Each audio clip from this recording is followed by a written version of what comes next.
Christmas Carol in prose, being A Ghost Story of Christmas by Charles Dickens. Preface. I have endeavoured in this ghostly little book to raise the ghost of an idea which shall not put my readers out of humour with themselves, with each other, with the season, or with me. May it haunt their houses pleasantly, and no one wish to lay it. Their faithful friend and servant, Charles Dickens. December 1843. Stave 1. Marley's Ghost. Marley was dead. To begin with, there is no doubt whatever about that. The register of his burial was signed by the clergyman, the clerk, the undertaker, and the chief mourner. Scrooge signed it, and Scrooge's name was good upon 'change for anything he chose to put his hand to. Old Marley was as dead as a doornail. Mind, I don't mean to say that I know, of my own knowledge, what there is particularly dead about a doornail. I might have been inclined myself to regard a coffin nail as the deadest piece of ironmongery in the trade. But the wisdom of our ancestors is in the simile, and my unhallowed hands shall not disturb it, or the country's done for. You will therefore permit me to repeat emphatically that Marley was as dead as a doornail. Scrooge knew he was dead? Of course he did. How could it be otherwise? Scrooge and he were partners for I don't know how many years. Scrooge was his sole executor, his sole administrator, his sole assign, his sole residuary legatee, his sole friend, and sole mourner.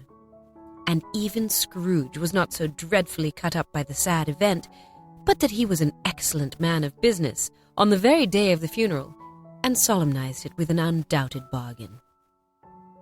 The mention of Marley's funeral brings me back to the point I started from. There is no doubt that Marley was dead. This must be distinctly understood, or nothing wonderful can come of the story I am going to relate. If we were not perfectly convinced that Hamlet's father died before the play began, there would be nothing more remarkable in his taking a stroll at night, in an easterly wind, upon his own ramparts, than there would be in any other middle-aged man rashly turning out after dark in a breezy spot, say St. Paul's churchyard, for instance, literally to astonish his son's weak mind. Scrooge never painted out old Marley's name. There it stood, years afterwards, above the warehouse door, Scrooge and Marley. The firm was known as Scrooge and Marley. Sometimes people new to the business called Scrooge Scrooge, and sometimes Marley, but he answered to both names. It was all the same to him.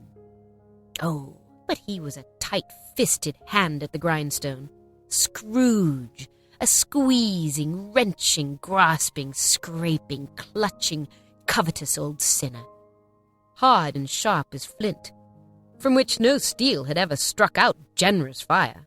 Secret and self-contained and solitary as an oyster, the cold within him froze his old features, nipped his pointed nose, shriveled his cheek, stiffened his gait, made his eyes red, his thin lips blue, and spoke out shrewdly in his grating voice.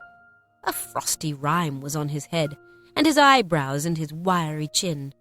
He carried his own low temperature always about with him. He iced his office in the dog days, and didn't thaw it 1 degree at Christmas. External heat and cold had little influence on Scrooge. No warmth could warm, no wintry weather chill him. No wind that blew was bitterer than he. No falling snow was more intent upon its purpose. No pelting rain less open to entreaty. Foul weather didn't know where to have him. The heaviest rain and snow and hail and sleet could boast of the advantage over him in only one respect. They often came down handsomely, and Scrooge never did. Nobody ever stopped him in the street to say with gladsome looks, "My dear Scrooge, how are you? When will you come to see me?" No beggars implored him to bestow a trifle. No children asked him what it was o'clock. No man or woman ever once in all his life inquired the way to such and such a place of Scrooge. Even the blind men's dogs appeared to know him, and when they saw him coming on, would tug their owners into doorways and up courts, and then would wag their tails as though they said, "No eye at all is better than an evil eye, dark master." But what did Scrooge care? It was the very thing he liked. to edge his way along the crowded paths of life, warning all human sympathy to keep its distance, was what the knowing ones call nuts to Scrooge. Once upon a time, of all the good days in the year, on Christmas Eve, old Scrooge sat busy in his counting house. It was cold, bleak, biting weather, foggy withal, and he could hear the people in the court outside go wheezing up and down, beating their hands upon their breasts and stamping their feet upon the pavement stones to warm them. The city clocks had only just gone 3, but it was quite dark already. It had not been light all day, and candles were flaring in the windows of the neighbouring offices, like ruddy smears upon the palpable brown air. The fog came pouring in at every chink and keyhole, and was so dense without that although the court was of the narrowest, the houses opposite were mere phantoms. To see the dingy cloud come drooping down, obscuring everything, one might have thought that nature lived hard by and was brewing on a large scale. The door of Scrooge's counting-house was open, that he might keep his eye upon his clerk, who in a dismal little cell beyond, a sort of tank, was copying letters. Scrooge had a very small fire, but the clerk's fire was so very much smaller that it looked like one coal, but he couldn't replenish it, for Scrooge kept the coal box in his own room, and so surely as the clerk came in with the shovel, the master predicted that it would be necessary for them to part. Wherefore the clerk put on his white comforter and tried to warm himself at the candle, in which effort, not being a man of a strong imagination, he failed. "A Merry Christmas, Uncle! God save you!" cried a cheerful voice. It was the voice of Scrooge's nephew, who came upon him so quickly that this was the first intimation he had of his approach. "Bah!" said Scrooge. "Humbug!" He had so heated himself with rapid walking in the fog and frost, this nephew of Scrooge's, that he was all in a glow.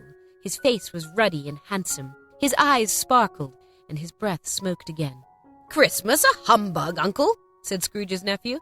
"You don't mean that, I'm sure." "I do," said Scrooge. "Merry Christmas? What right have you to be merry? What reason have you to be merry? You're poor enough." "Come, then," returned the nephew gaily. "What right have you to be dismal? What reason have you to be morose? You're rich enough." Scrooge, having no better answer ready on the spur of the moment, said, "Bah!"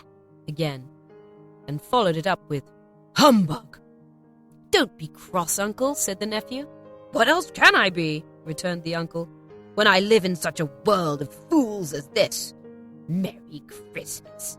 Out upon Merry Christmas!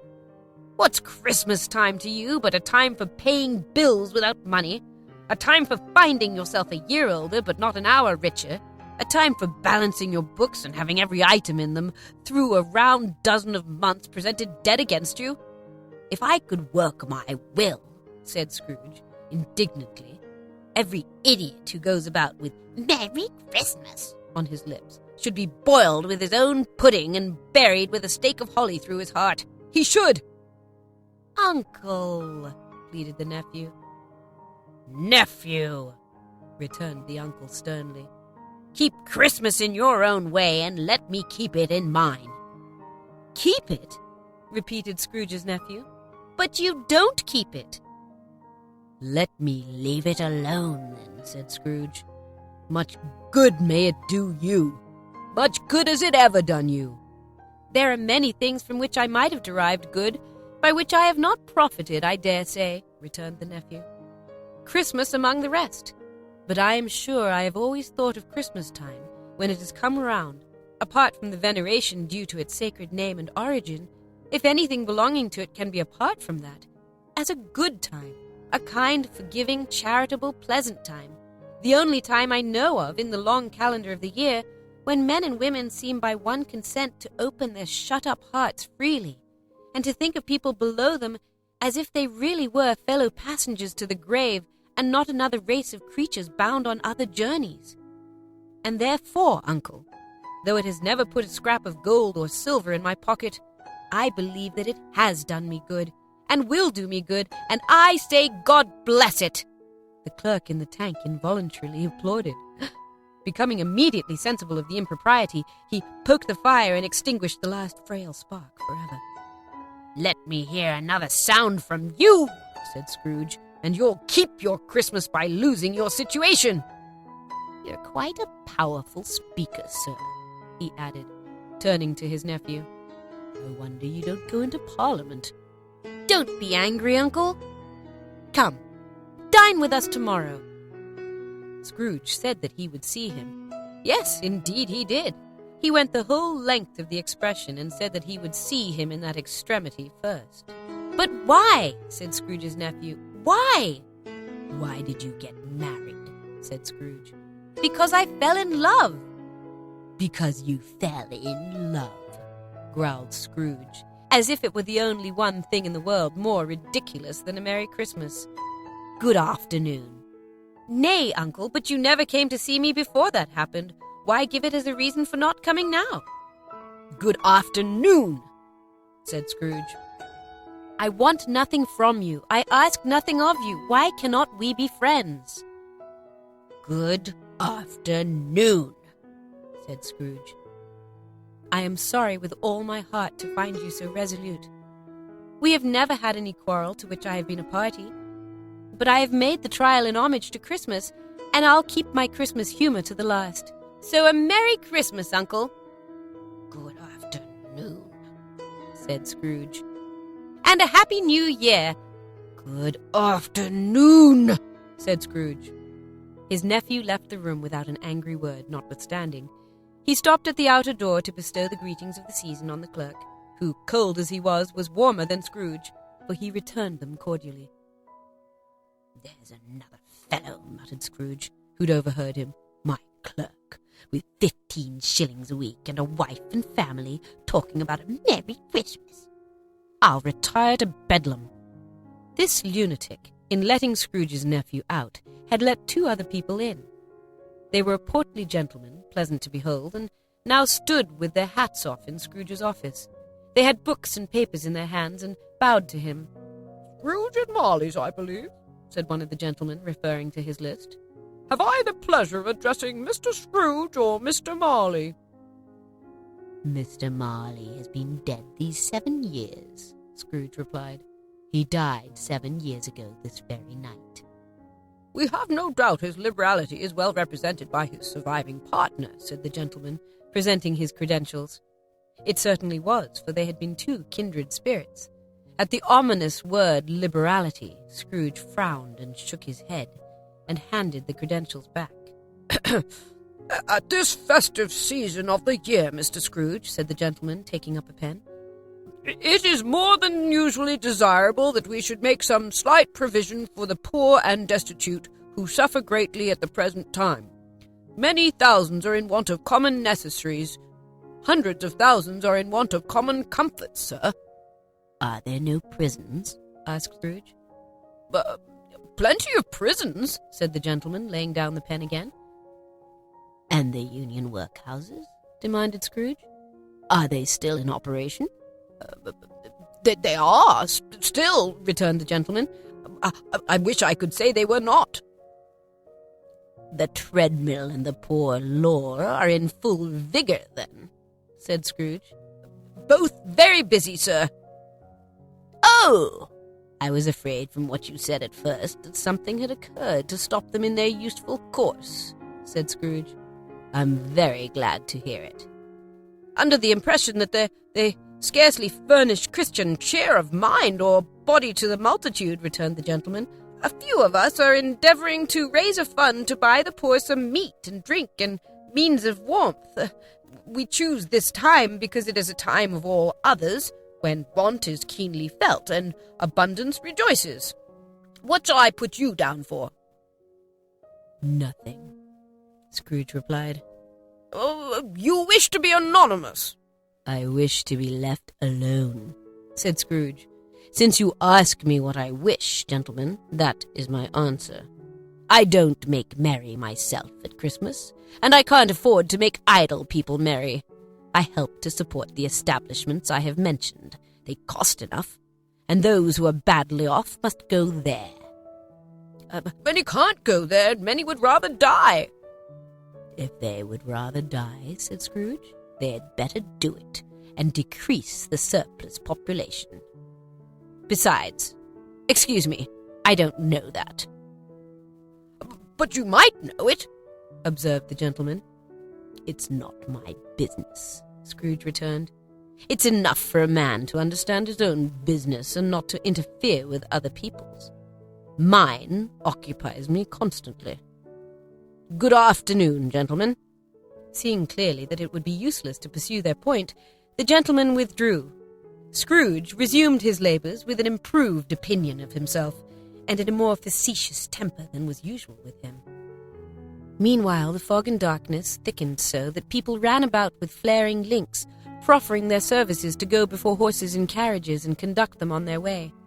The ancient tower of a church, whose gruff old bell was always peeping slyly down at Scrooge out of a Gothic window in the wall, became invisible and struck the hours and quarters in the clouds with tremulous vibrations afterwards, as if its teeth were chattering in its frozen head up there.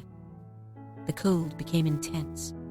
In the main street, at the corner of the court, some labourers were repairing the gas pipes, and had lighted a great fire in a brazier, round which a party of ragged men and boys were gathered, warming their hands and winking their eyes before the blaze in rapture.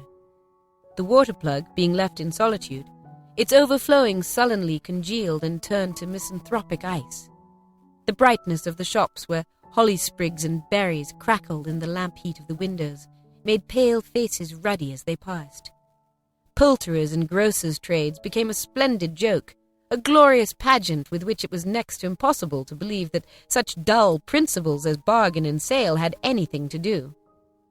The Lord Mayor, in the stronghold of the mighty mansion house, gave orders to his 50 cooks and butlers to keep Christmas as a Lord Mayor's household should, and even the little tailor, whom he had fined 5 shillings on the previous Monday for being drunk and bloodthirsty in the streets, stirred up tomorrow's pudding in his garret, while his lean wife and baby sallied out to buy the beef.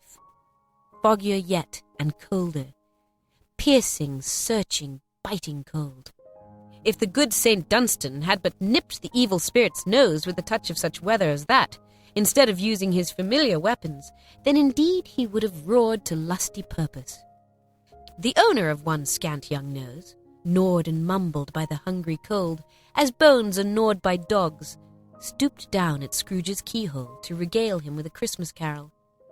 But at the first sound of "God bless you, merry gentlemen, may nothing you dismay," Scrooge seized the ruler with such energy of action that the singer fled in terror, leaving the keyhole to the fog, an even more congenial frost.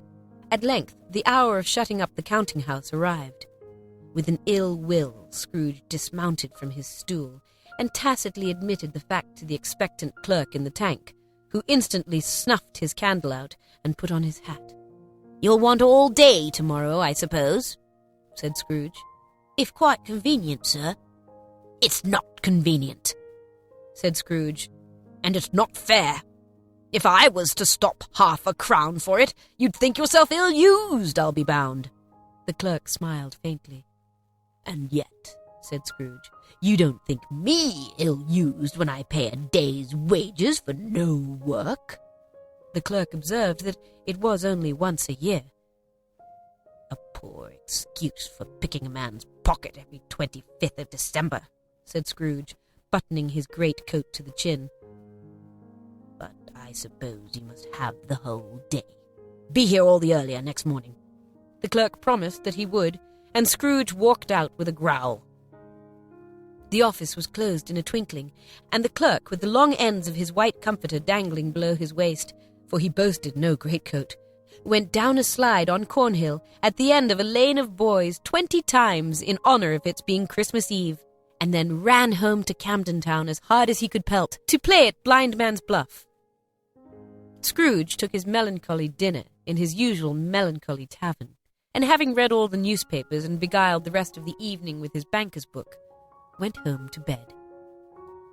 He lived in chambers which had once belonged to his deceased partner.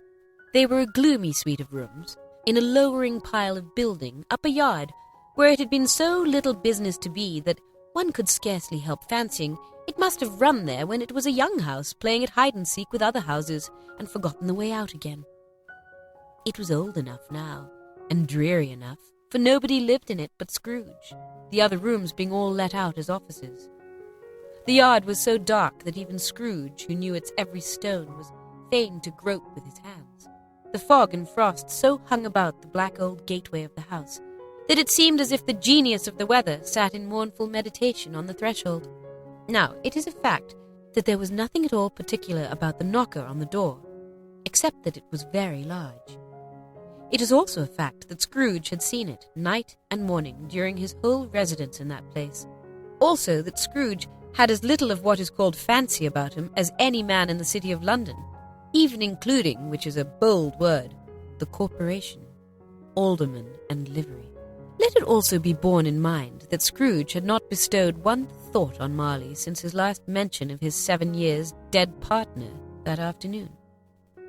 And then let any man explain to me, if he can, how it happened that Scrooge, having his key in the lock of the door, saw in the knocker, without its undergoing any intermediate process of change, not a knocker, but Marley's face. Marley's face! It was not an impenetrable shadow, as the other objects in the yard were, but had a dismal light about it, like a bad lobster in a dark cellar. It was not angry or ferocious, but looked at Scrooge as Marley used to look, with ghostly spectacles turned up on its ghostly forehead. The hair was curiously stirred as if by breath or hot air, and though the eyes were wide open, they were perfectly motionless. That, and its livid colour, made it horrible. But its horror seemed to be in spite of the face, and beyond its control, rather than a part of its own expression. As Scrooge looked fixedly at this phenomenon, it was a knocker again. To say that he was not startled, or that his blood was not conscious of a terrible sensation to which it had been a stranger from infancy, would be untrue. But he put his hand upon the key he had relinquished, turned it sturdily, walked in, and lighted his candle. He did pause, with a moment's irresolution, before he shut the door, and he did look cautiously behind it first, as if he half expected to be terrified with the sight of Marley's pigtails sticking out into the hall. But there was nothing on the back of the door, except the screws and nuts that held the knocker on. So he said, "Pooh," and closed it with a bang. The sound resounded through the house like thunder. Every room above, and every cask in the wine merchant's cellars below, appeared to have a separate peal of echoes of its own. Scrooge was not a man to be frightened by echoes. He fastened the door and walked across the hall, and up the stairs, slowly too, trimming his candle as he went.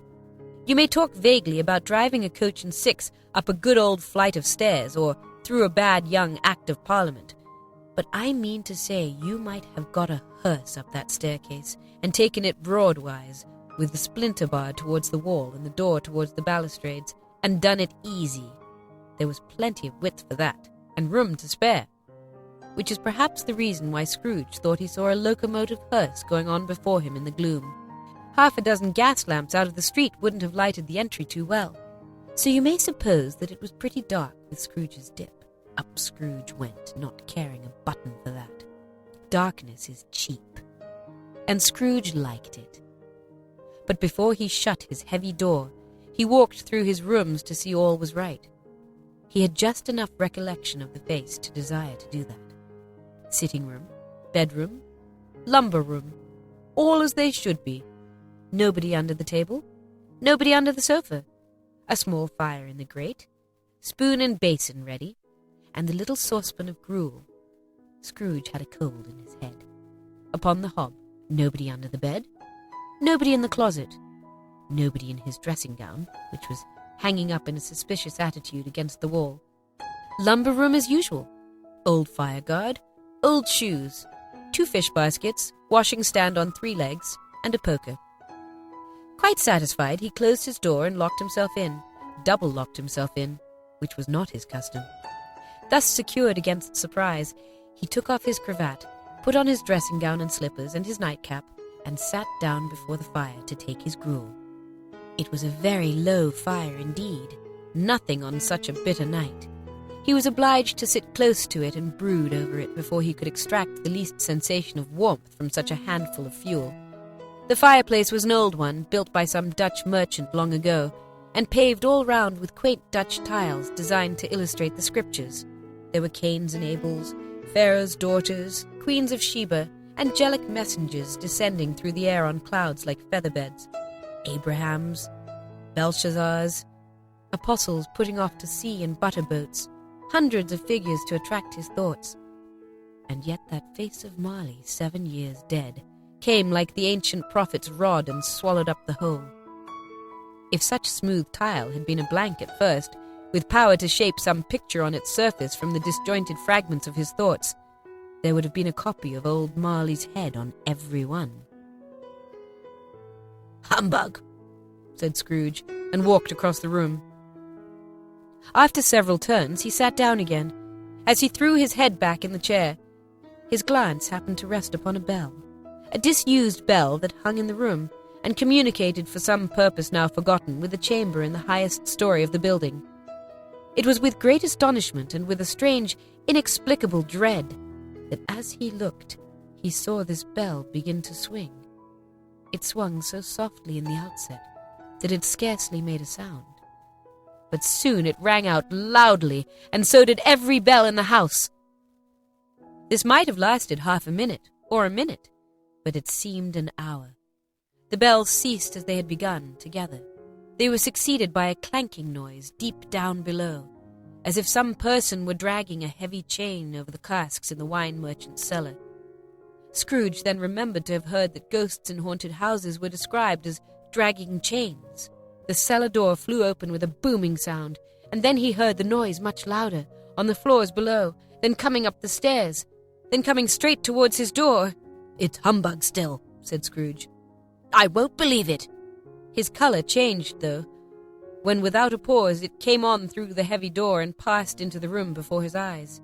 Upon its coming in, the dying flame leapt up as though it cried, "I know him! Marley's ghost!" and fell again. The same face. The very same. Marley in his pigtail, usual waistcoat, tights and boots, the tassels on the latter bristling like his pigtail. The chain he drew was clasped about his middle. It was long and wound about him like a tail, and it was made, for Scrooge observed it closely, of cash boxes, keys, padlocks, ledgers, deeds, and heavy purses wrought in steel. His body was transparent, so that Scrooge, observing him and looking through his waistcoat, could see the 2 buttons on his coat behind. Scrooge had often heard it said that Marley had no bowels, but he had never believed it until now.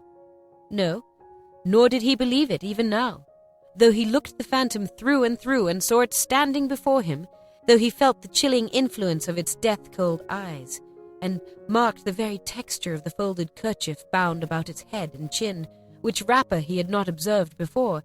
He was still incredulous and fought against his senses. "How now?" said Scrooge, caustic and cold as ever. "What do you want with me?" "Much." Marley's voice, no doubt about it. "Who are you?" "Ask me who I was." "Who are you, then?" said Scrooge, raising his voice. "You're particular for a shade." He was going to say, "to a shade," but substituted this as more appropriate. "In life I was your partner, Jacob Marley." "Can you sit down?" asked Scrooge, looking doubtfully at him. "I can." "Do it, then."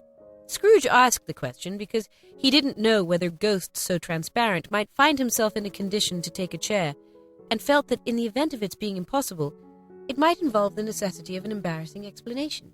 But the ghost sat down on the opposite side of the fireplace, as if he were quite used to it. "You don't believe in me," observed the ghost. "I don't," said Scrooge. What evidence do you have of my reality beyond that of your senses? "I don't know," said Scrooge. Why do you doubt your senses? "Because," said Scrooge, "a little thing affects them. A slight disorder of the stomach makes them cheats. You may be an undigested bit of beef, a blot of mustard, a crumb of cheese, a fragment of an underdone potato. There's more of gravy than of grave about you, whatever you are." Scrooge was not much in the habit of cracking jokes, nor did he feel, in his heart, by any means waggish then. The truth is that he tried to be smart as a means of distracting his own attention and keeping down his terror, for the spectre's voice disturbed the very marrow in his bones. To sit staring at those fixed, glazed eyes in silence for a moment would play, Scrooge felt, the very deuce with him. There was something very awful, too, in the spectre's being provided with an infernal atmosphere of its own. Scrooge could not feel it himself, but this was clearly the case, for though the ghost sat perfectly motionless, its hair and skirts and tassels were still agitated as by the hot vapour from an oven. "You see this toothpick?" said Scrooge, returning quickly to the charge, for the reason just assigned, and wishing, though it were only for a second, to divert the vision's stony gaze from himself. "I do," replied the ghost. "You're not looking at it," said Scrooge. "But I see it," said the ghost. "Notwithstanding." "Well," returned Scrooge, "I have but to swallow this and be the rest of my days persecuted by a legion of goblins, all of my own creation. Humbug, I tell you! Humbug!" At this the spirit raised a frightful cry and shook its chain with such a dismal and appalling noise that Scrooge held on tight to his chair to save himself from falling in a swoon. But how much greater was his horror when the phantom, taking off the bandage round his head as if it were too warm to wear indoors, its lower jaw dropped down upon its breast. Scrooge fell upon his knees and clasped his hands before his face. "Mercy," he said. "Dreadful apparition, why do you trouble me?" "Man of the worldly mind," replied the ghost, "do you believe in me or not?" "I do," said Scrooge. "I must. But why do spirits walk the earth, and why do they come to me?" "It is required of every man," the ghost returned, "that the spirit within him should walk abroad among his fellow men and travel far and wide. And if that spirit goes not forth in life, it is condemned to do so after death. It is doomed to wander through the world. Oh, woe is me, and witness what it cannot share, but might have shared on earth and turned to happiness." Again the spectre raised a cry and shook its chain and wrung its shadowy hands. "You are fettered," said Scrooge, trembling. "Tell me why." "I wear the chain I forged in life," replied the ghost. "I made it link by link and yard by yard. I girded it on my own free will, and of my own free will I wore it. Is its pattern strange to you?" Scrooge trembled more and more. "Or would you know," pursued the ghost, "the weight and length of the strong coil you bear yourself?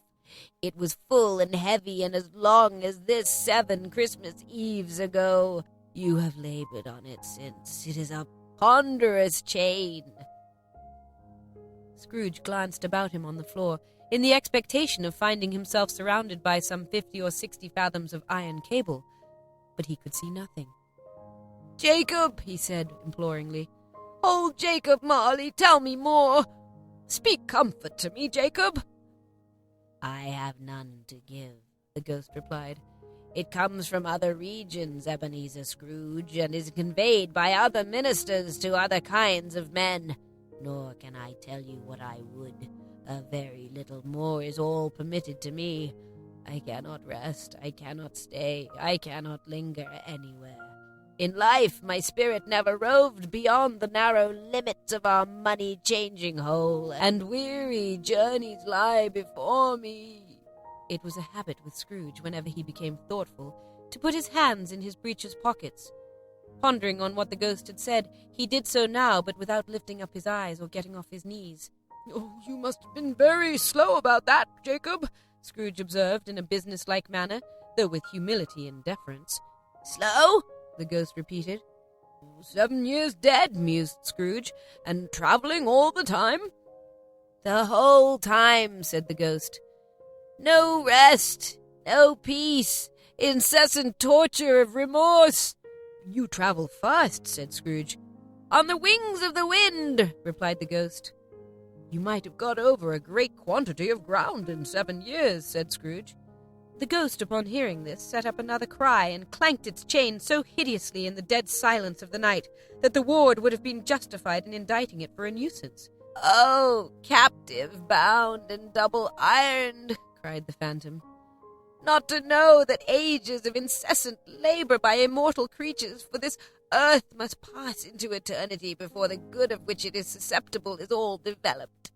Not to know that any Christian spirit working kindly in its little sphere, whatever it may be, will find its mortal life too short for its vast means of usefulness. Not to know that no space of regret can make amends for one life's opportunity misused.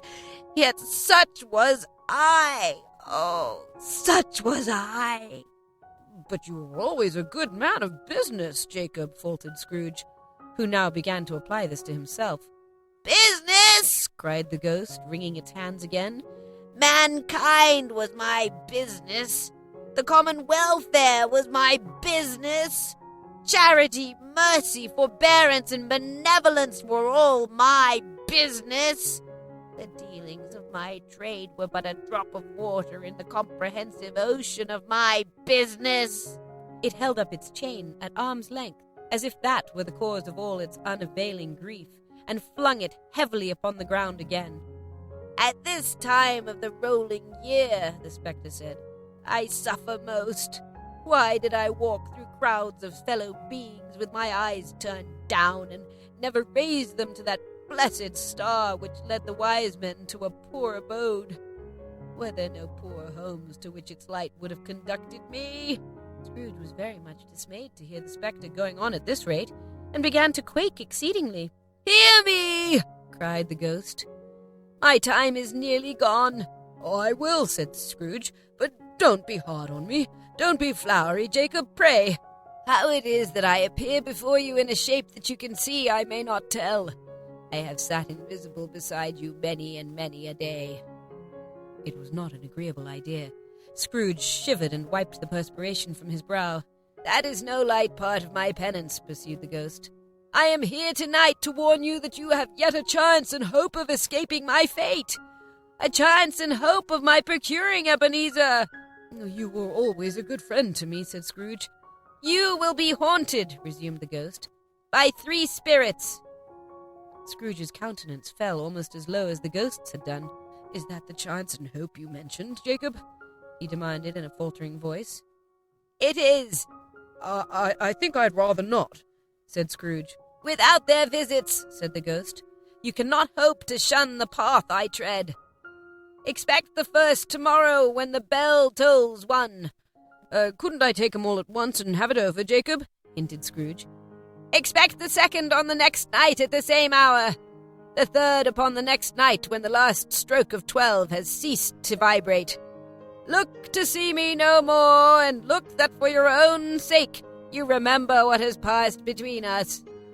When it had said these words, the spectre took its wrapper from the table and bound it round its head as before. Scrooge knew this by the smart sound its teeth made when the jaws were brought together by the bandage.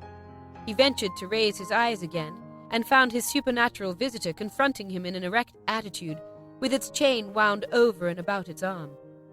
The apparition walked backward from him, and at every step it took the window raised itself a little, so that when the spectre reached it, it was wide open. It beckoned Scrooge to approach, which he did, when they were within 2 paces of each other. Marley's ghost held up its hand, warning him to come no nearer. Scrooge stopped, not so much in obedience as in surprise and fear, for on the raising of the hand he became sensible of confused noises in the air, incoherent sounds of lamentation and regret, wailings inexpressibly sorrowful and self-accusatory. The spectre, after listening for a moment, joined in the mournful dirge and floated out upon the bleak, dark night. Scrooge followed to the window, desperate in his curiosity. He looked out. The air was filled with phantoms, wandering hither and thither in restless haste, and moaning as they went. Every one of them wore chains like Marley's ghost. Some few, they might be guilty governments, were linked together. None were free. Many had been personally known to Scrooge in their lives. He had been quite familiar with one old ghost in a white waistcoat, with a monstrous iron safe attached to its ankle, who cried piteously at being unable to assist a wretched woman with an infant, whom it saw below upon a doorstep. The misery with them all was clearly that they sought to interfere for good in human matters, and had lost the power forever. Whether these creatures faded into mist, or mist enshrouded them, he could not tell. But they and their spirit voices faded together, and the night became as it had been when he walked home. Scrooge closed the window and examined the door by which the ghost had entered. It was double-locked, as he had locked it with his own hands, and the bolts were undisturbed. He tried to say humbug, but stopped at the first syllable. And being from the emotion he had undergone, or the fatigues of the day, or his glimpse of the invisible world, or the dull conversation of the ghost, or the lateness of the hour, much in need of repose, went straight to bed without undressing, and fell asleep upon the instant. Stave 2. The first of the three spirits. When Scrooge awoke, it was so dark that, looking out of bed, he could scarcely distinguish the transparent window from the opaque walls of his chamber. He was endeavouring to pierce the darkness with his ferret eyes, when the chimes of a neighbouring church struck the 4 quarters. So he listened for the hour. To his great astonishment, the heavy bell went on from 6 to 7, and from 7 to 8, and regularly up to 12, then stopped. 12. It was past 2 when he went to bed. The clock was wrong. An icicle must have got into the works. 12. He touched the spring of his repeater to correct this most preposterous clock. Its rapid little pulse beat 12, and stopped. "Why, it isn't possible," said Scrooge, "that I can have slept through a whole day and far into another night. It isn't possible that anything has happened to the sun, and this is 12 at noon." The idea being an alarming one, he scrambled out of bed and groped his way to the window. He was obliged to rub the frost off with the sleeve of his dressing-gown before he could see anything, and could see very little then. All he could make out was that it was still very foggy and extremely cold, and that there was no noise of people running to and fro and making a great stir, as there unquestionably would have been if night had beaten off bright day and taken possession of the world. This was a great relief, because 3 days after sight of this first of exchange, pay to Mr. Ebenezer Scrooge or his order, and so forth, would have become a mere United States security if there were no days to count by. Scrooge went to bed again and thought and thought and thought it over and over and over, and could make nothing of it. The more he thought, the more perplexed he was, and the more he endeavoured not to think, the more he thought. Marley's ghost bothered him exceedingly. Every time he resolved within himself, after mature inquiry, that it was all a dream, his mind flew back again like a strong spring released to its first position, and presented the same problem to be worked all through. Was it a dream or not? Scrooge lay in this state until the chime had gone 3 quarters more, when he remembered on a sudden that the ghost had warned him of a visitation when the bell tolled 1. He resolved to lie awake until the hour was past, and considering that he could no more go to sleep than go to heaven, this was perhaps the wisest resolution in his power. The quarter was so long that he was more than once convinced he must have sunk into a doze unconsciously and missed the clock. At length it broke upon his listening ear. Ding dong! "A quarter past," said Scrooge, counting. Ding dong! "Half past," said Scrooge. Ding dong! "A quarter to it," said Scrooge. Ding dong! "The hour itself," said Scrooge triumphantly, "and nothing else." He spoke before the hour bell sounded, which it now did with a deep, dull, hollow melancholy. 1. Light flashed up in the room upon the instant. The curtains of his bed were drawn aside, I tell you, by a hand. Not the curtains at his feet, nor the curtains at his back, but those to which his face was addressed. The curtains of his bed were drawn aside, and Scrooge, starting up into a half-recumbent attitude, found himself face to face with the unearthly visitor who drew them, as close to it as I am now to you, and I am standing in the spirit at your elbow. It was a strange figure, like a child, yet not so like a child as like an old man, viewed through some supernatural medium which gave him the appearance of having receded from the view, and being diminished to a child's proportions. Its hair, which hung about its neck and down its back, was white as if with age, and yet the face had not a wrinkle in it, and the tenderest bloom was on the skin. The arms were very long and muscular, the hands the same, as if its hold were of uncommon strength. Its legs and feet, most delicately formed, were, like those upper members, bare. It wore a tunic of the purest white, and round its waist was bound a lustrous belt, the sheen of which was beautiful. It held a branch of fresh green holly in its hand, and, in singular contradiction of that wintry emblem, had its dress trimmed with summer flowers.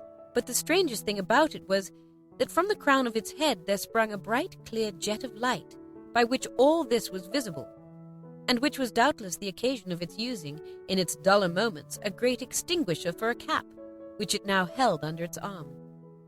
Even this, though, when Scrooge looked at it with increasing steadiness, was not its strangest quality. For as its belt sparkled and glittered now in one part and now in another, and what was light one instant, at another time was dark, so the figure itself fluctuated in its distinctness, being now a thing with one arm, now with one leg, now with 20 legs, now a pair of legs without a head, now a head without a body, of which dissolving parts no outline would be visible in the dense gloom wherein they melted away. And in the very wonder of this, it would be itself again, distinct and clear as ever. "Are you the spirit, sir, whose coming was foretold to me?" asked Scrooge. "I am." The voice was soft and gentle, singularly low, as if instead of being so close beside him, it were at a distance. "Who and what are you?" Scrooge demanded. "I am the ghost of Christmas past." "Long past?" inquired Scrooge, observant of its dwarfish stature. "No, your past." Perhaps Scrooge could not have told anybody why, if anyone could have asked him, but he had a special desire to see the spirit in his cap, and begged him to be covered. "What?" exclaimed the ghost. "Would you soon put out with worldly hands the light I give? Is it not enough that you are one of those whose passions made this cap, and forced me through the whole trains of years to wear it low upon my brow?" Scrooge reverently disclaimed all intention to offend, or any knowledge of having wilfully bonneted the spirit at any period of his life. He then made bold to inquire what business brought him there. "Your welfare," said the ghost. Scrooge expressed himself much obliged, but could not help thinking that a night of unbroken rest would have been more conducive to that end. The spirit must have heard him thinking, for it said immediately, "Your reclamation, then. Take heed." It put out its strong hand as it spoke, and clasped him gently by the arm. "Rise and walk with me." It would have been in vain for Scrooge to plead that the weather and the hour were not adapted to pedestrian purposes, that bed was warm and the thermometer a long way below freezing, that he was clad but lightly in his slippers, dressing gown, and nightcap, and that he had a cold upon him at that time. The grasp, though gentle as a woman's hand, was not to be resisted. He rose, but finding that the spirit made towards the window, clasped his robe in supplication. "I am mortal," Scrooge remonstrated, "and liable to fall." "Bear but a touch of my hand there," said the spirit, laying it upon his heart, "and you shall be upheld in more than this." As the words were spoken, they passed through the wall and stood upon an open country road, with fields on either hand. The city had entirely vanished. Not a vestige of it was to be seen. The darkness and the mist had vanished with it, for it was a clear, cold winter day with snow upon the ground. "Good heaven," said Scrooge, clasping his hands together as he looked about him. "I was bred in this place. I was a boy here." The spirit gazed upon him mildly. Its gentle touch, though it had been light and instantaneous, appeared still present to the old man's sense of feeling. He was conscious of 1,000 odors floating in the air, each one connected with 1,000 thoughts and hopes and joys and cares long, long forgotten. "Your lip is trembling," said the ghost.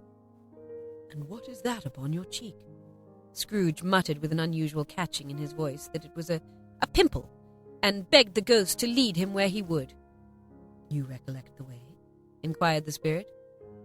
"Remember it!" cried Scrooge with fervor. "I could walk it blindfold." "Strange to have forgotten it so many years," observed the ghost. "Let us go on."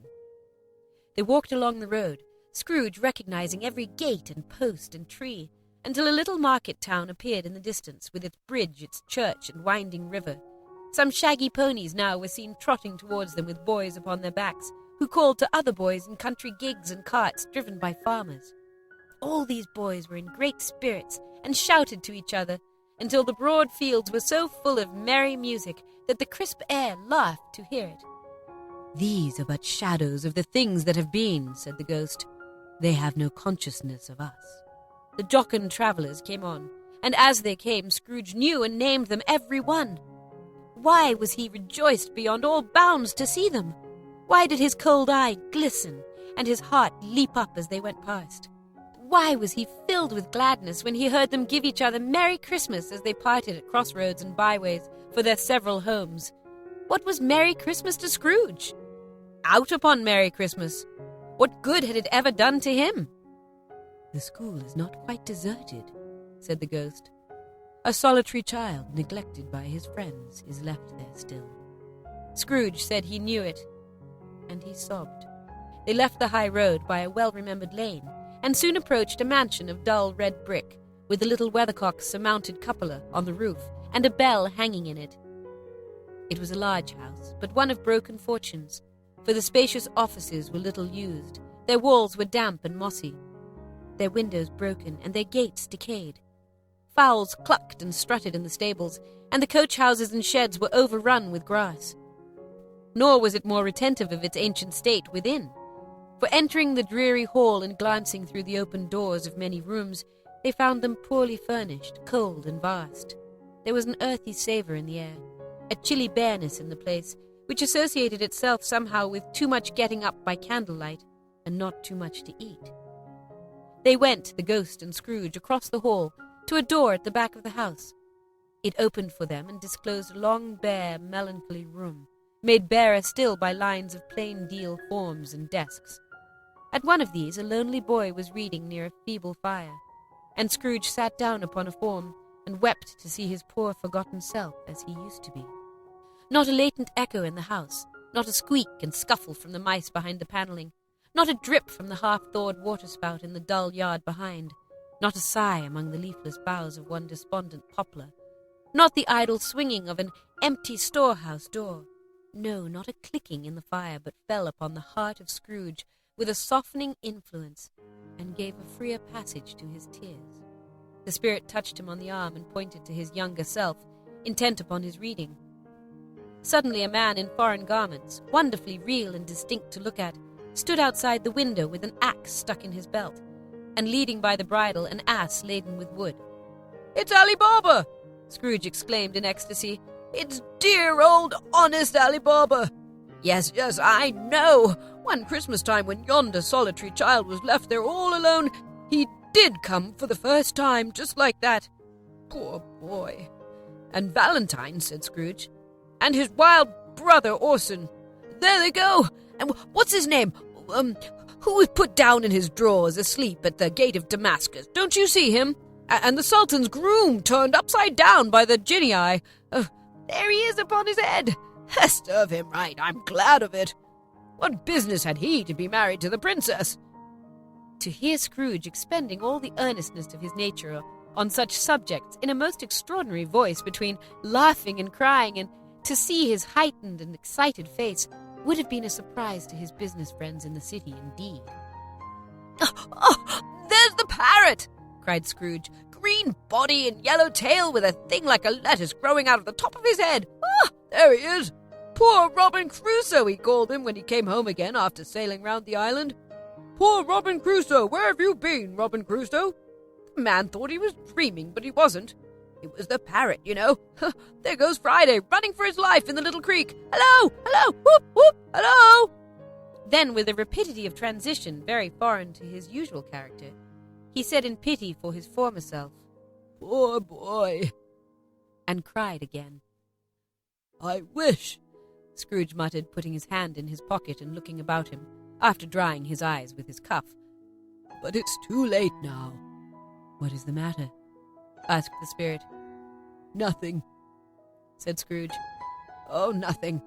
There was a boy singing a Christmas carol at my door last night. I should have liked to have given him something, that's all." The ghost smiled thoughtfully and waved its hand, saying as it did so, "Let us see another Christmas." Scrooge's former self grew larger at the words, and the room became a little darker and more dirty. The panels shrunk, the windows cracked, fragments of plaster fell out of the ceiling, and the naked laths were shown instead.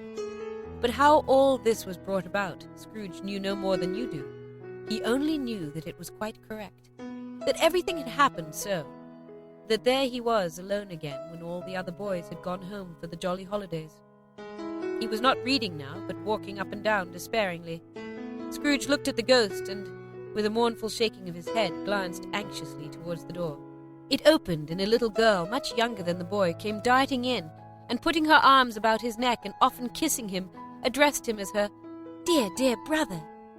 "I've come to bring you home, dear brother," said the child, clapping her tiny hands and bending down to laugh. "To bring you home, home, home!" "Home, little Fan," returned the boy. "Yes," said the child, brimful of glee. "Home for good and all!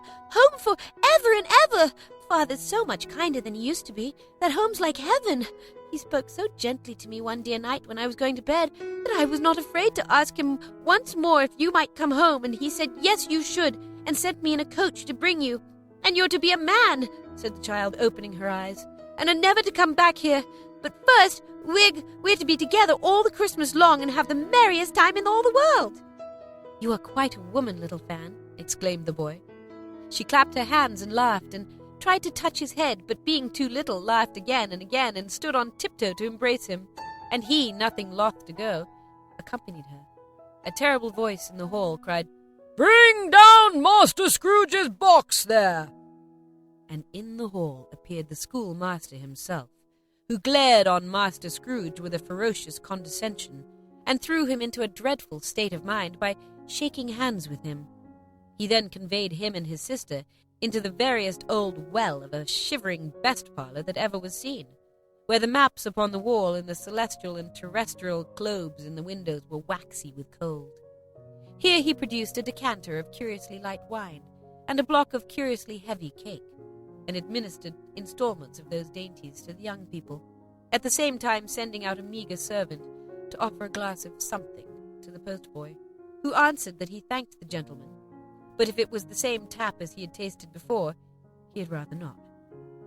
Master Scrooge's trunk being by this time tied on top of the chaise, the children bade the schoolmaster good-bye right willingly, and getting into it drove gaily down the garden sweep, the quick wheels dashing the hoar frost and snow from off the dark leaves of the evergreens like spray. "Always a delicate creature whom a breath might have withered," said the ghost. "But she had a large heart." "So she had," cried Scrooge. "You're right. I will not gainsay it, spirit. God forbid." "She died a woman," said the ghost, "and had, as I think, children." "One child," Scrooge returned. "True," said the ghost. "Your nephew." Scrooge seemed uneasy in his mind, and answered briefly, "Yes."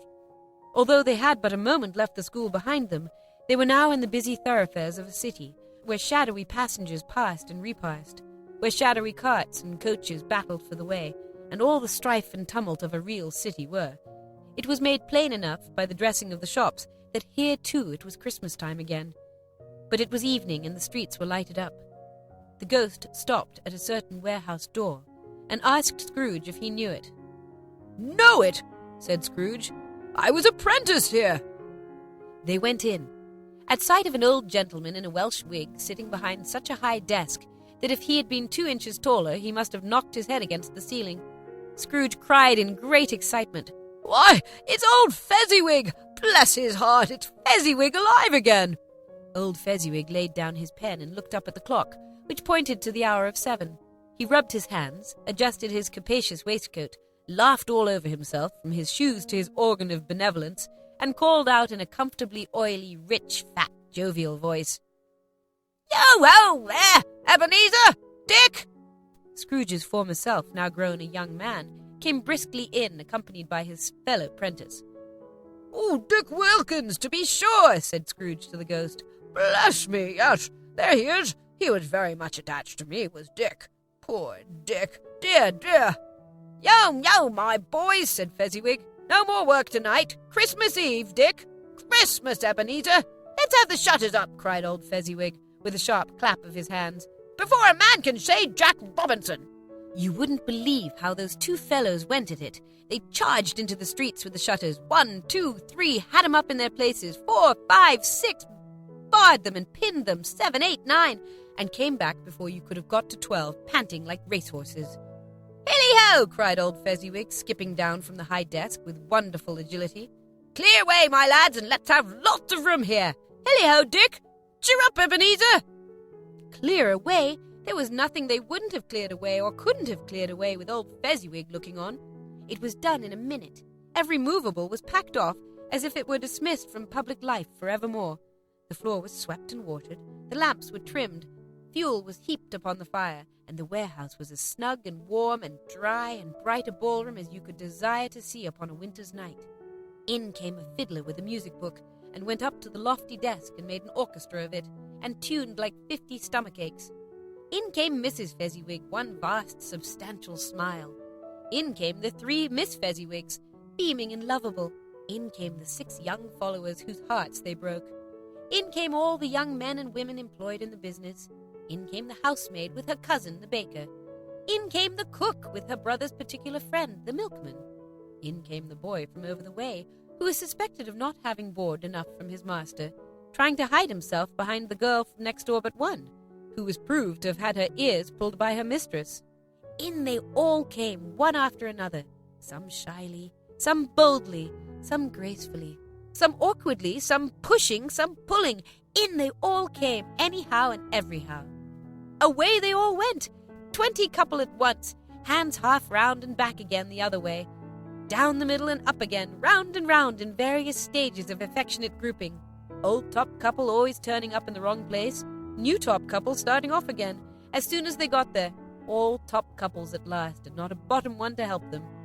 When this result was brought about, old Fezziwig, clapping his hands to stop the dance, cried out, "Well done!" And the fiddler plunged his hot face into a pot of porter, especially provided for that purpose.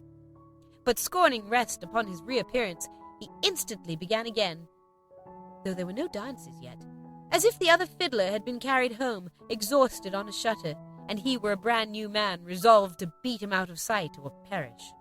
There were more dances, and there were forfeits, and more dances, and there was cake, and there was negus, and there was a great piece of cold roast, and there was a great piece of cold boiled, and there were mince pies and plenty of beer. But the great effect of the evening came after the roast and boiled, when the fiddler, an artful dog, mind, the sort of man who knew his business better than you or I could have told it him, struck up Sir Roger de Coverley. Then old Fezziwig stood out to dance with Mrs. Fezziwig. Top couple, too, with a good stiff piece of work cut out for them. 3 or 4 and 20 pair of partners, people who were not to be trifled with, people who would dance and had no notion of walking. But if they had been twice as many, 4 times, old Fezziwig would have been a match for them, and so would Mrs. Fezziwig. As to her, she was worthy to be his partner in every sense of the term. If that's not high praise, tell me higher and I'll use it. A positive light appeared to issue from Fezziwig's calves. They shone in every part of the dance like moons. You couldn't have predicted at any given time what would have become of them next. And when old Fezziwig and Mrs. Fezziwig had gone through all the dance, advance and retire, both hands to your partner, bow and curtsy, corkscrew, thread the needle, and back again to your place. Fezziwig cut so deftly that he appeared to wink with his legs, and came upon his feet again without a stagger. When the clock struck 11, this domestic ball broke up. Mr. and Mrs. Fezziwig took their stations, one on either side of the door, and shaking hands with every person individually as he or she went out, wished them or her a Merry Christmas.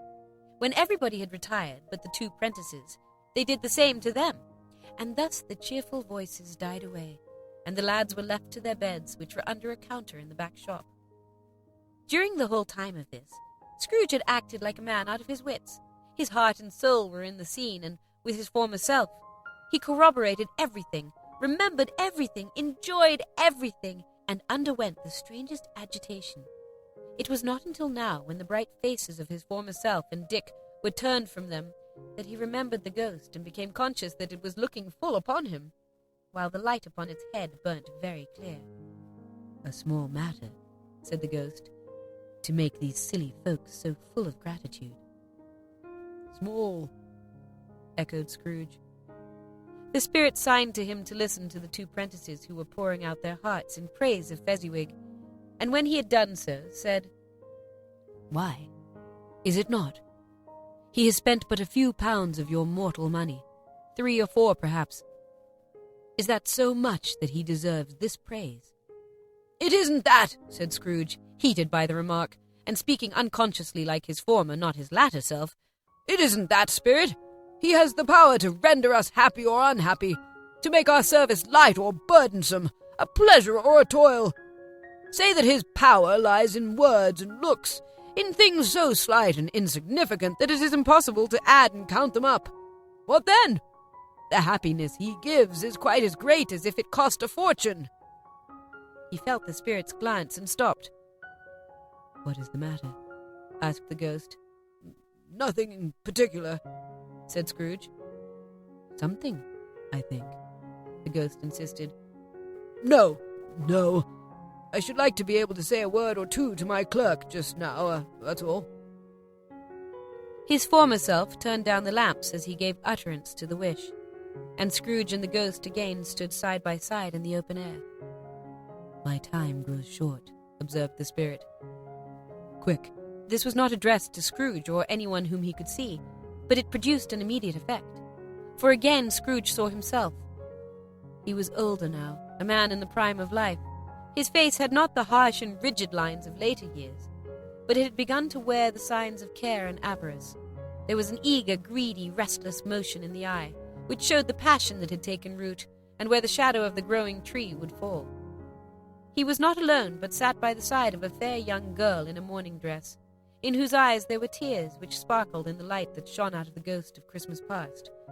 "It matters little," she said softly. "To you, very little. Another idol has displaced me. And if it can cheer and comfort you in time to come, as I would have tried to do, I have no just cause to grieve." "What idol has displaced you?" he rejoined. "A golden one." "This is the even-handed dealing of the world," he said. "There is nothing on which it is so hard as poverty, and there is nothing it professes to condemn with such severity as the pursuit of wealth." "You fear the world too much," she answered gently. "All your other hopes have merged into the hope of being beyond the chance of its sordid reproach. I have seen your nobler aspirations fall off one by one until the master passion, gain, engrosses you, have I not?" "What then?" he retorted. "Even if I have grown so much wiser, what then? I am not changed towards you." She shook her head. "Am I?" "Our contract is an old one. It was made when we were both poor and content to be so until, in good season, we could improve our worldly fortune by our patient industry. You are changed. When it was made, you were another man." "I was a boy," he said impatiently. "Your own feeling tells you that you are not what you are," she returned. "I am. That which promised happiness when we were one in heart is fraught with misery now that we are two. How often and how keenly I have thought of this, I will not say. It is enough that I have thought of it and can release you." "Have I ever sought release?" "In words, no, never." "In what, then?"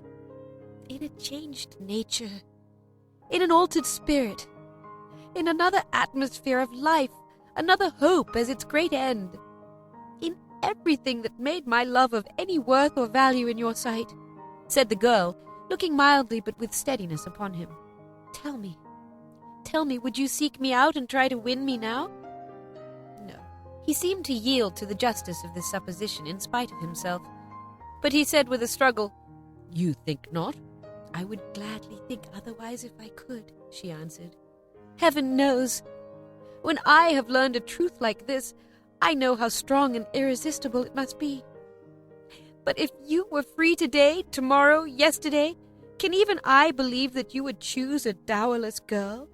You, who in your very confidence with her weigh everything by gain, or choosing her, if for a moment you were false enough to your one guiding principle to do so, do I not know that your repentance and regret would surely follow? I do, and I release you with a full heart for the love of him you once were." He was about to speak, but with her head turned from him, she resumed, "You may. The memory of what is past half makes me hope you will. Have pain in this, a very, very brief time, and you will dismiss the recollection of it gladly. as an unprofitable dream from which it happened well that you awoke. May you be happy in the life you have chosen." She left him, and they parted. "Spirit," said Scrooge, "show me no more. Conduct me home. Why do you delight to torture me?" "One shadow more," exclaimed the ghost. "No more!" cried Scrooge. "No more! I don't wish to see it. Show me no more!" But the relentless ghost pinioned him in both his arms and forced him to observe what happened next. They were in another scene and place, a room not very large or handsome, but full of comfort. Near to the winter fire sat a beautiful young girl, so like the last that Scrooge believed it was the same, until he saw her, now a comely matron, sitting opposite her daughter. The noise in this room was perfectly tumultuous, for there were more children there than Scrooge in his agitated state of mind could count. And unlike the celebrated herd in the poem, they were not 40 children conducting themselves like one, but every child was conducting itself like 40. The consequences were uproarious beyond belief, but no one seemed to care. On the contrary, the mother and daughter laughed heartily and enjoyed it very much, and the latter, soon beginning to mingle in the sports, got pillaged by the young brigands most ruthlessly. What would I not have given to be one of them, though I never could have been so rude. No, no. I wouldn't for the wealth of all the world have crushed that braided hair and torn it down. And for the precious little shoe, I wouldn't have plucked it off, God bless my soul, to save my life. As to measuring her waist in sport, as they did, bold young brood, I couldn't have done it. I should have expected my arm to have grown round it for a punishment and never come straight again. And yet I should have dearly liked, I own, to have touched her lips, to have questioned her, that she might have opened them, to have looked upon the lashes of her downcast eyes, and never raised a blush, an inch of which would be a keepsake beyond price. In short, I should have liked, I do confess, to have had the lightest license of a child, and yet to have been man enough to know its value. But now a knocking at the door was heard, and such a rush immediately ensued that she, with laughing face and plundered dress, was borne towards it, the centre of a flushed and boisterous group, just in time to greet the father, who came home attended by a man laden with Christmas toys and presents. And then the shouting and the struggling and the onslaught that was made on the defenceless porter, the scaling him with chairs for ladders to dive into his pockets, to spoil him of brown paper parcels, hold on tight by his cravat, hug him round his neck, pummel his back, and kick his legs in irrepressible affection, the shouts of wonder and delight with which the development of every package was received, the terrible announcement that the baby had been taken in the act of putting a doll's frying pan into his mouth, and was more than suspected of having swallowed a fictitious turkey glued on a wooden platter, the immense relief of finding this was a false alarm, the joy and gratitude and ecstasy, they are all indescribable alike. It is enough that by degrees the children in their emotions got out of the parlour, and by one stair at a time, up to the top of the house, where they went to bed and so subsided. And now Scrooge looked on more attentively than ever, when the master of the house, having his daughter leaning fondly on him, sat down with her and her mother at his own fireside. And when he thought that such another creature, quite as graceful and as full of promise, might have called him father, and been a springtime in the haggard winter of his life, his sight grew very dim indeed. "Belle," said the father, turning to his wife with a smile, "I saw an old friend of yours this afternoon." "Who was it?" "Guess." "How can I?" "Don't I know?" she added in the same breath, laughing as he laughed. "Mr. Scrooge." "Mr. Scrooge it was. I passed his office window, and as it was not shut up and he had a candle inside, I could scarcely help seeing him. His partner lies upon the point of death, I hear, and there he sat alone, quite alone in the world, I do believe." "Spirit," said Scrooge in a broken voice, "remove me from this place." "I told you these were shadows of the things that have been," said the ghost. "That they are what they are. Do not blame me." "Remove me!" Scrooge exclaimed. "I cannot bear it!" He turned upon the ghost, and seeing that it looked upon him with a face in which in some strange way there were fragments of all the faces it had shown him, wrestled with it. "Leave me! Take me back! Haunt me no longer!" In the struggle, if that can be called a struggle in which the ghost, with no visible resistance on its own part, was undisturbed by any effort of its own adversary. Scrooge observed that its light was burning high and bright, and dimly connecting that with its influence over him, he seized the extinguisher cap and by a sudden action pressed it down upon its head. The spirit dropped beneath it, so that the extinguisher covered its whole form. But though Scrooge pressed it down with all his force, he could not hide the light which streamed from under it in an unbroken flood upon the ground. He was conscious of being exhausted and overcome by irresistible drowsiness. And further, of being in his own bedroom, he gave the cap a parting squeeze, in which his hand relaxed, and had barely time to reel to bed before he sank into a heavy sleep. Stave 3. The second of the three spirits. Awaking in the middle of a prodigiously tough snore, and sitting up in bed to get his thoughts together, Scrooge had no occasion to be told that the bell was again upon the stroke of 1. He felt that he was restored to consciousness in the right nick of time, for the especial purpose of holding a conference with the second messenger dispatched to him through Jacob Marley's intervention. But finding that he turned uncomfortably cold when he began to wonder which of his curtains this new spectre would draw back, he put every one aside with his own hands, and lying down again established a sharp lookout all round the bed. For he wished to challenge the spirit on the moment of its appearance, and did not wish to be taken by surprise and made nervous. Gentlemen of the free and easy sort, who plume themselves on being acquainted with a move or two, and being usually equal to the time of day, express the wide range of the capacity for adventure by observing that they are good for anything from pitch and toss to manslaughter, between which opposite extremes, no doubt, there lies a tolerably wide and comprehensive range of subjects. Without venturing for Scrooge quite as hardily as this, I don't mind calling on you to believe that he was ready for a good broad field of strange appearances, and that nothing between a baby and rhinoceros would have astonished him very much. Now, being prepared for almost anything, he was not by any means prepared for nothing, and consequently when the bell struck 1, and no shape appeared, he was taken with a violent fit of trembling. 5 minutes. 10 minutes. A quarter of an hour went by, yet nothing came. All this time he lay upon his bed, the very core and center of a blaze of ruddy light, which streamed upon it when the clock proclaimed the hour, and which, being only light, was more alarming than a dozen ghosts, as he was powerless to make out what it meant or would be at, and was sometimes apprehensive that he might be at that very moment an interesting case of spontaneous combustion without having the consolation of knowing it. At last, however, he began to think, as you or I would have thought at first, for it is always the person not in the predicament who knows what ought to have been done in it, and would unquestionably have done it too.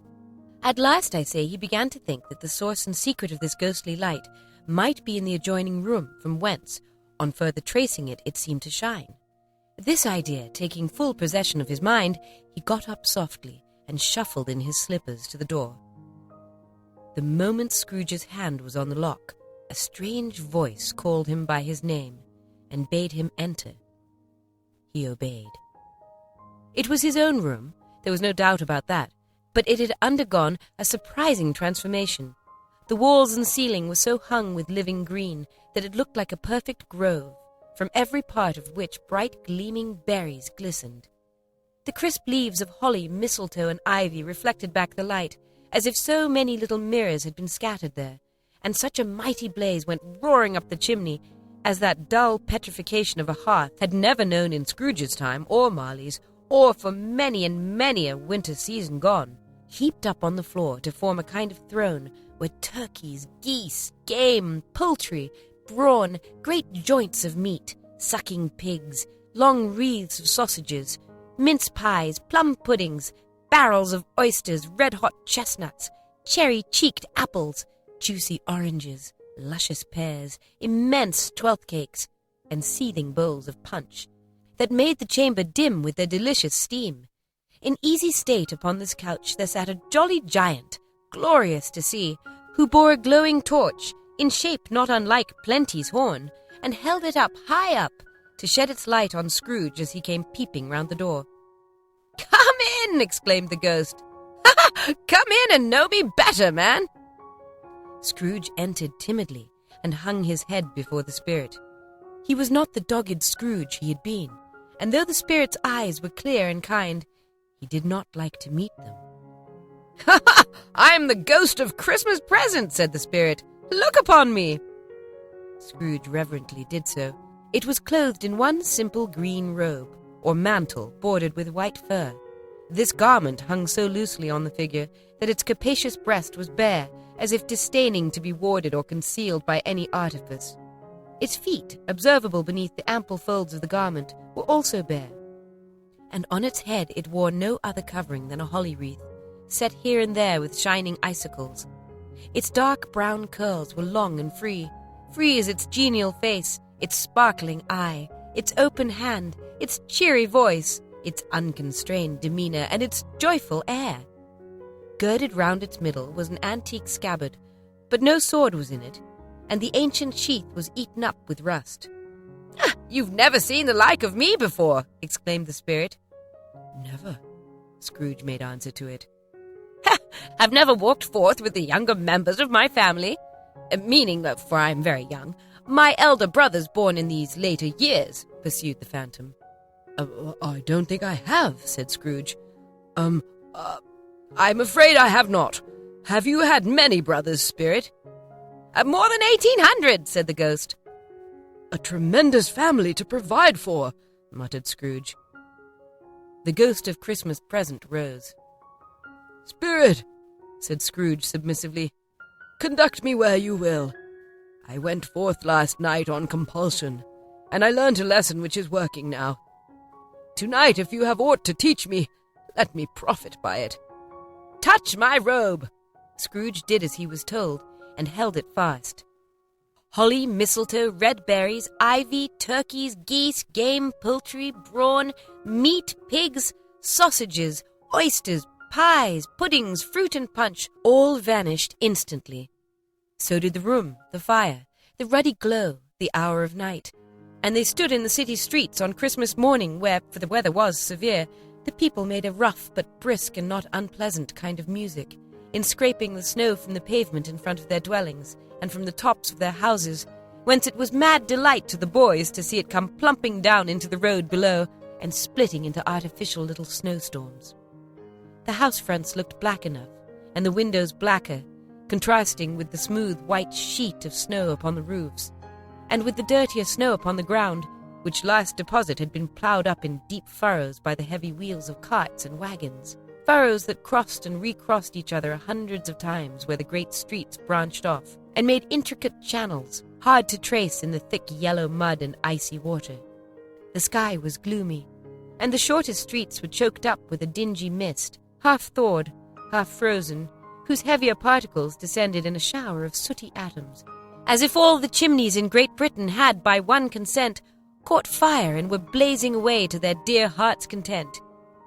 There was nothing very cheerful in the climate or the town, and yet was there an air of cheerfulness abroad that the clearest summer air and brightest summer sun might have endeavoured to diffuse in vain.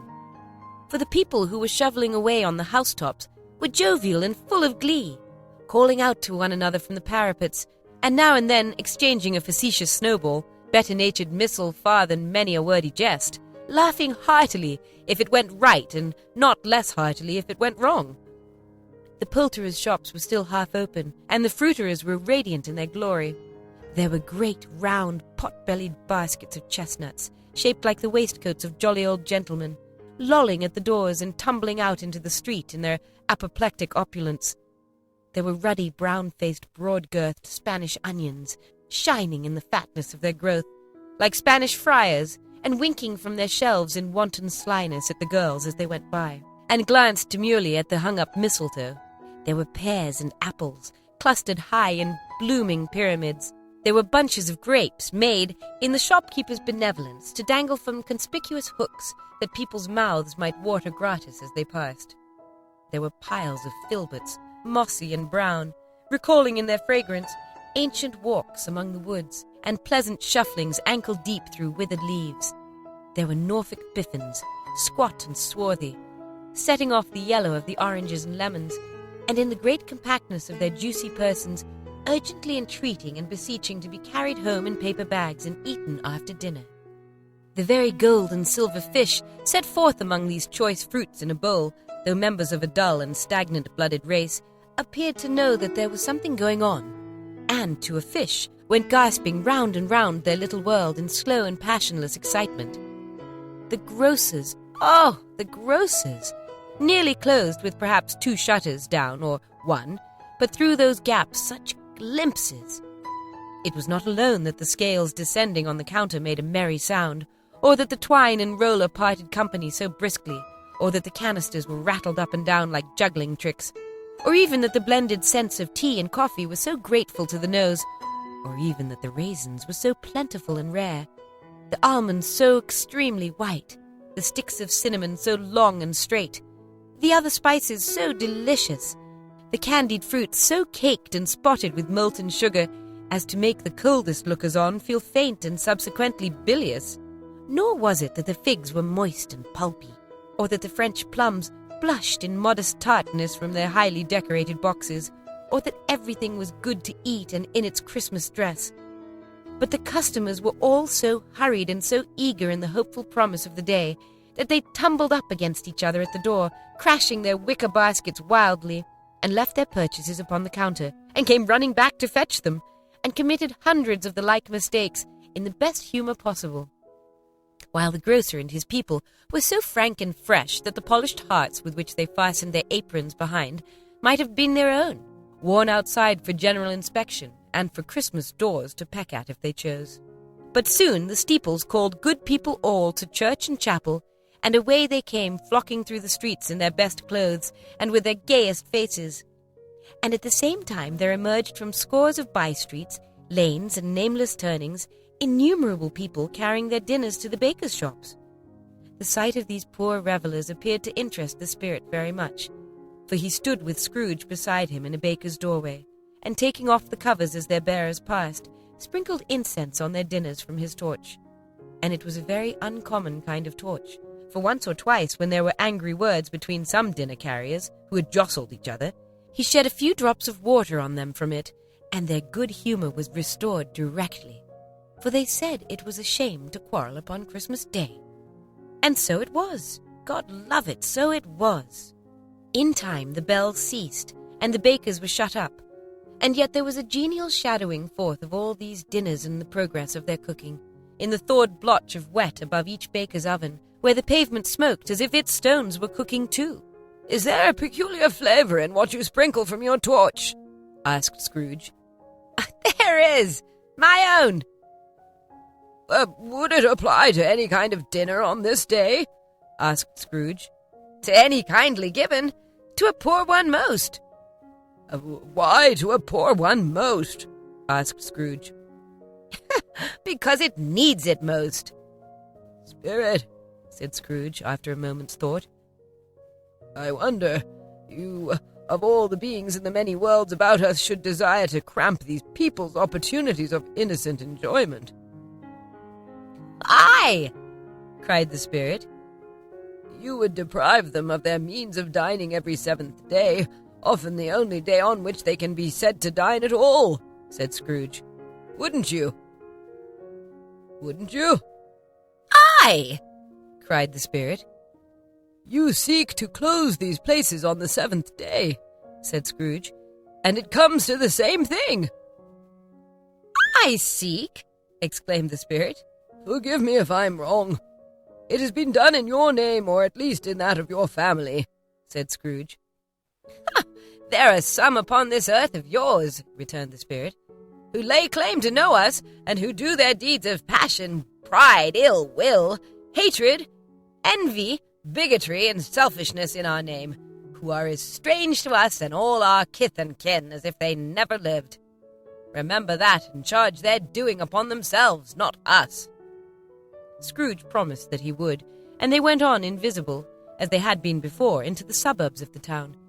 It was a remarkable quality of the ghost, which Scrooge had observed at the baker's, that notwithstanding his gigantic size, he could accommodate himself to any place with ease, and that he stood beneath a low roof quite as gracefully and like a supernatural creature as it was possible he could have done in any lofty hall. And perhaps it was the pleasure the good spirit had in showing off this power of his, or else it was his own kind, generous, hearty nature and his sympathy with all poor men that led him straight to Scrooge's clerks. For there he went, and took Scrooge with him, holding to his robe, and on the threshold of the door the spirit smiled and stopped to bless Bob Cratchit's dwelling with a sprinkling of his torch.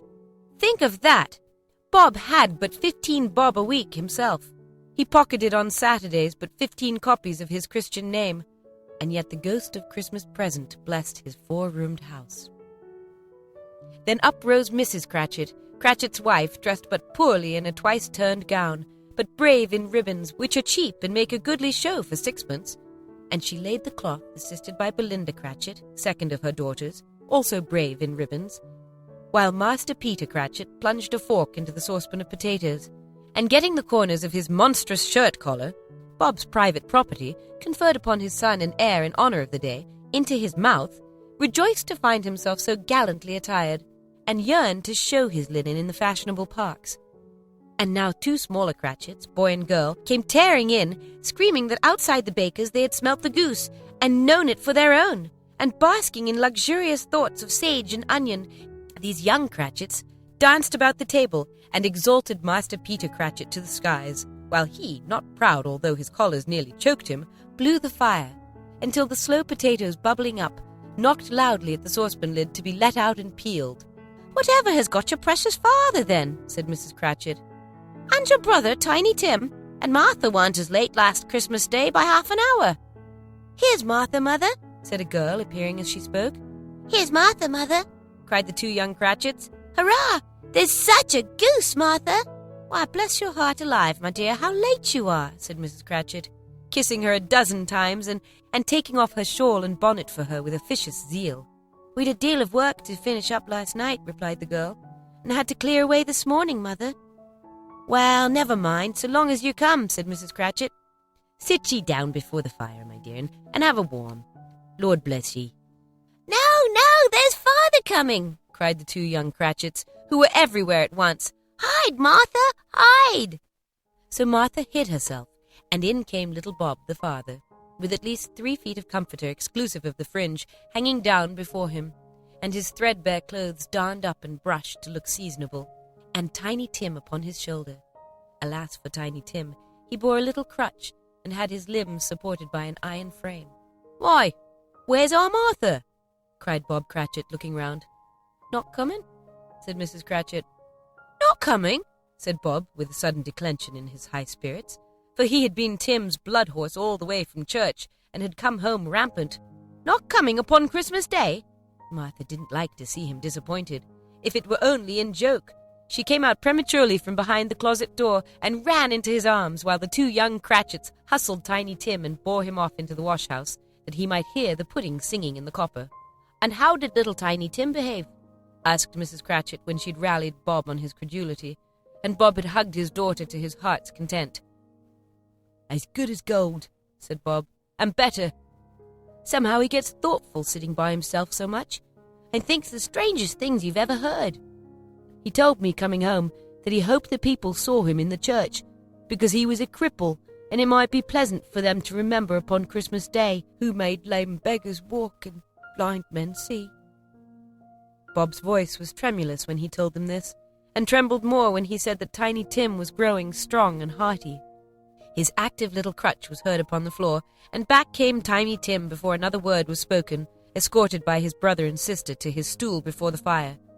And while Bob, turning up his cuffs, as if, poor fellow, they were capable of being made more shabby, compounded more hot mixture in a jug with gin and lemons, and stirred it round and put it on the hob to simmer, Master Peter and the 2 ubiquitous young Cratchits went to fetch the goose, with which they soon returned in high procession. Such a bustle ensued that you might have thought a goose the rarest of all birds, a feathered phenomenon, to which a black swan was a matter of course. And in truth, it was something very like it in that house. Mrs. Cratchit made the gravy, ready beforehand in a little saucepan, hissing hot. Master Peter mashed the potatoes with incredible vigor. Miss Belinda sweetened up the apple sauce. Martha dusted the hot plates. Bob took Tiny Tim beside him in a tiny corner at the table. The 2 young Cratchits set chairs for everybody, not forgetting themselves, and mounting guard upon their posts, crammed spoons into their mouths, lest they should shriek for goose before their turn came to be helped. At last the dishes were set on, and grace was said. It was succeeded by a breathless pause as Mrs. Cratchit, looking slowly all along the carving-knife, prepared to plunge it into the breast. But when she did, and when the long-expected gush of stuffing issued forth, one murmur of delight arose all round the board. And even Tiny Tim, excited by the two young Cratchits, beat on the table with the handle of his knife and feebly cried, "Hurrah!" There never was such a goose. Bob said he didn't believe there ever was such a goose cooked. Its tenderness and flavour, size and cheapness, were the themes of universal admiration. Eked out by applesauce and mashed potatoes, it was a sufficient dinner for the whole family. Indeed, as Mrs. Cratchit said with great delight, surveying one small atom of a bone upon the dish, they hadn't ate it all at last. Yet everyone had had enough, and the youngest Cratchits in particular were steeped in sage and onion to the eyebrows. But now, the plates being changed by Miss Belinda, Mrs. Cratchit left the room alone, too nervous to bear witness to take the pudding up and bring it in. Suppose it should not be done enough? Suppose it should break in turning out? Suppose somebody should have got over the wall of the backyard and stolen it while they were merry with the goose? A supposition at which the two young Cratchits became livid. All sorts of horrors were supposed. "Ha! Hello! A great deal of steam!" The pudding was out of the copper. A smell like a washing day. That was the cloth. A smell like an eating house and a pastry cook's next door to each other, with a laundress's next door to that. That was the pudding. In half a minute, Mrs. Cratchit entered, flushed but smiling proudly with the pudding, like a speckled cannonball so hard and firm, blazing in half a quartern of ignited brandy, and bedight with Christmas holly stuck into the top. "Oh, what a wonderful pudding!" Bob Cratchit said, and calmly, too, that he regarded it as the greatest success achieved by Mrs. Cratchit since their marriage. Mrs. Cratchit said that now the weight was off her mind, she would confess she had had her doubts about the quantity of flour. Everybody had something to say about it, but nobody said or thought it was at all a small pudding for a large family. It would have been flat heresy to do so. Any Cratchit would have blushed to hint at such a thing. At last the dinner was all done. The cloth was cleared, the hearth swept, and the fire made up. The compound in the jug being tasted and considered perfect. Apples and oranges were put upon the table, and a shovel full of chestnuts on the fire. Then all the Cratchit family drew round the hearth, in what Bob Cratchit called a circle, meaning half a one, and at Bob Cratchit's elbow stood the family display of glass, 2 tumblers and a custard cup without a handle. These held the hot stuff from the jug, however, as well as golden goblets would have done. And Bob served it out with beaming looks, while the chestnuts on the fire sputtered and cracked noisily. Then Bob proposed, "A Merry Christmas to us all, my dears. God bless us," which all the family re-echoed. "God bless us, every one," said Tiny Tim, the last of all. He sat very close to his father's side upon his little stool. Bob held his withered little hand in his, as if he loved the child and wished to keep him by his side, and dreaded that he might be taken from him. "Spirit," said Scrooge, with an interest he had never felt before, "tell me if Tiny Tim will live." "I see a vacant seat," replied the ghost, "in the poor chimney corner, and a crutch without an owner, carefully preserved. If these shadows remain unaltered by the future, the child will die." "No, no," said Scrooge. "Oh, no, kind spirit, say he will be spared." "If these shadows remain unaltered by the future, none other of my race," returned the ghost, "will find him here." "What then?" "If he'd be like to die, he'd better do it, and decrease the surplus population." Scrooge hung his head to hear his own words quoted by the spirit, and was overcome with penitence and grief. "Man," said the ghost, "if man you be in heart, not adamant, forbear that wicked can't until you have discovered what the surplus is and where it is. Will you decide what men shall live, what men shall die? It may be that in the sight of heaven you are more worthless and less fit to live than millions like this poor man's child. Oh, God, To hear the insect on the leaf pronouncing on the too much life among his hungry brothers in the dust. Scrooge bent before the ghost's rebuke, and trembling cast his eyes upon the ground. But he raised them speedily on hearing his own name. "Mr. Scrooge," said Bob. "I'll give you Mr. Scrooge, the founder of the feast." "Huh! The founder of the feast, indeed!" cried Mrs. Cratchit, reddening. "I wish I had him here. I'd give him a piece of my mind to feast upon, and I'd hope he'd have a good appetite for it." "My dear," said Bob, "the children. Christmas Day."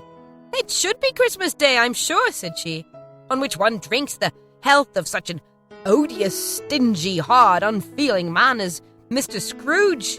"You know he is, Robert. Nobody knows it better than you do, poor fellow." "My dear," was Bob's mild answer, "Christmas Day." "I'll drink his health for your sake in the days," said Mrs. Cratchit. "Not for his. Long life to him. A Merry Christmas and a Happy New Year. He'll be very merry and very happy, I've no doubt." The children drank the toast after her. It was the first of their proceedings which had no heartiness. Tiny Tim drank it last of all, but he didn't care twopence for it. Scrooge was the ogre of the family. The mention of his name cast a dark shadow on the party, which was not dispelled for full 5 minutes. After it had passed away, they were 10 times merrier than before, from the mere relief of Scrooge the baleful being done with. Bob Cratchit told them how he had a situation in his eye for Master Peter, which would bring in, if obtained, full 5 and 6pence weekly. The 2 young Cratchits laughed tremendously at the idea of Peter's being a man of business, and Peter himself looked thoughtfully at the fire from between his collars, as if he were deliberating what particular investments he should favour when he came into the receipt of that bewildering income. Martha, who was a poor apprentice at a milliner's, then told them what kind of work she had to do, and how many hours she worked at a stretch, and how she meant to lie abed tomorrow morning for a good long rest. Tomorrow being a holiday, she passed at home. Also, how she had seen a countess and a lord some days before, and how the lord was much about as tall as Peter, at which Peter pulled up his collars so high that you couldn't have seen his head if you had been there. All this time the chestnuts and the jug went round and by they had a song about a lost child travelling in the snow, from Tiny Tim, who had a plaintive little voice, and sang it very well indeed. There was nothing of high mark in this. They were not a handsome family. They were not well dressed. Their shoes were far from being waterproof. Their clothes were scanty. And Peter might have known, and very likely did, the inside of a pawnbroker's. But they were happy, grateful, pleased with one another, and contented with the time. And when they faded, and looked happier yet in the bright sprinklings of the spirit's torch at parting, Scrooge had his eye upon them, and especially on Tiny Tim, until the last. By this time it was getting dark and snowing pretty heavily, and as Scrooge and the spirit went along the streets, the brightness of the roaring fires in the kitchens, parlours, and all sorts of rooms was wonderful. Here the flickering of the blaze showed preparations for a cosy dinner with hot plates baking through and through before the fire, and deep red curtains ready to be drawn to shut out cold and darkness. There all the children of the house were running out into the snow to meet their married sisters, brothers, cousins, uncles, aunts, and be the first to greet them. Here again were shadows on the window blind of guests assembling, and there were a group of handsome girls, all hooded in fur boot, and all chattering at once, tripped lightly off to some near neighbour's house, where, woe upon the single man who saw them enter. Artful witches, well they knew it in a glow. But if you had judged from the numbers of people on their way to friendly gatherings, you might have thought that no one was at home to give them welcome when they got there, instead of every house expecting company and piling up its fires half chimney high. Blessings on it! How the ghost exulted! How it bared its breadth of breast, and opened its capacious palm, and floated on, outpouring with a generous hand its bright and harmless mirth on everything within its reach. The very lamplighter who ran on before, dotting the dusky street with specks of light, and who was dressed to spend the evening somewhere, laughing out loudly as the spirit passed, though little kenned the lamplighter that he had any company but Christmas. And now, without a word of warning from the ghost, they stood upon a bleak and desert moor, where monstrous masses of rude stone were cast about, as though it were the burial place of giants, and water spread itself wheresoever it listed, or would have done so, but for the frost that held it prisoner, and nothing grew but moss and furze, and coarse, rank grass. Down in the west, the setting sun had left a streak of fiery red, which glared upon the desolation for an instant like a sullen eye, and frowning lower, lower, lower yet, was lost in the thick gloom of darkest night. "What place is this?" asked Scrooge. "A place where miners live, who labor in the bowels of the earth," returned the spirit. "But they know me. See." A light shone from the window of a hut, and swiftly they advanced towards it. Passing through the wall of mud and stone, they found a cheerful company assembled round a glowing fire. An old man and woman with their children, and their children's children, and another generation beyond that, all decked out gaily in their holiday attire. The old man, in a voice that seldom rose above the howling of the wind upon the barren waste, was singing them a Christmas song. It had been a very old song when he was a boy, and from time to time they all joined in the chorus. So surely as they raised their voices, the old man got quite blithe and loud, and so surely as they stopped, his vigor sank again. The spirit did not tarry here, but bade Scrooge hold his robe, and passing over the moor, sped. Whither? Not to sea. To Scrooge's horror, looking back, he saw the last of the land, a frightful range of rocks behind them, and his ears were deafened by the thundering of water as it rolled and roared and raged among the dreadful caverns it had worn, and fiercely tried to undermine the earth, built upon a dismal reef of sunken rocks, some league or so from shore, on which the waters chafed and dashed the wild year through. There stood a solitary lighthouse. Great heaps of seaweed clung to its base, and storm birds, born of the wind, one might suppose, as seaweed of the water, rose and fell about it like the waves they skimmed. But even here 2 men who watched the light had made a fire that through the loophole in the thick stone wall shed out a ray of brightness on the awful sea. Joining their horny hands over the rough table at which they sat, they wished each other a Merry Christmas in their can of grog, and one of them, the elder, too, with his face all damaged and scarred with hard weather, as the figurehead of an old ship might be, struck up a sturdy song that was like a gale in itself. Again the ghost sped on, above the black and heaving sea, on, until being far away, as he told Scrooge, from any shore, they lighted on a ship. They stood beside the helmsman at the wheel, the lookout in the bow, the officers who had the watch, dark, ghostly figures in their several stations.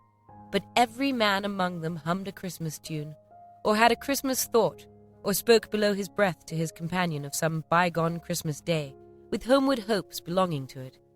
And every man on board, waking or sleeping, good or bad, had had a kinder word for another on that day than on any other day in the year, and had shared to some extent in its festivities, and had remembered those he cared for at a distance, and had known that they delighted to remember him.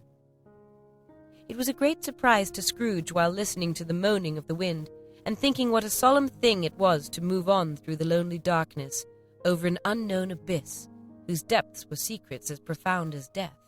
It was a great surprise to Scrooge, while thus engaged, to hear a hearty laugh. It was a much greater surprise to Scrooge to recognize it as his own nephew's, and to find himself in a bright, dry, gleaming room with the spirit standing smiling by his side, and looking at the same nephew with approving affability. Laughed Scrooge's nephew. If you should happen by any unlikely chance to know a man more blessed in a laugh than Scrooge's nephew, all I can say is, I should like to know him too. Introduce him to me and I'll cultivate his acquaintance.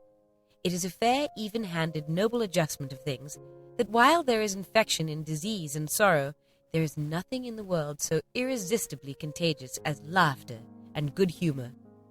When Scrooge's nephew laughed in this way, holding his sides, rolling his head, and twisting his face into the most extravagant contortions, Scrooge's niece by marriage laughed as heartily as he, and their assembled friends, being not a bit behindhand, roared out lustily. "He said that Christmas was a humbug as I live," cried Scrooge's nephew. "He believed it, too." "More shame for him, Fred," said Scrooge's niece indignantly. Bless those women. They never do anything by halves. They are always in earnest.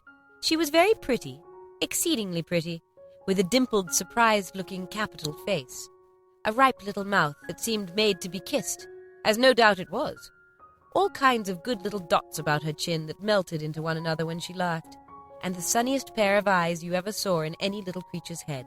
Altogether, she was what you would have called provoking, but satisfactory, too.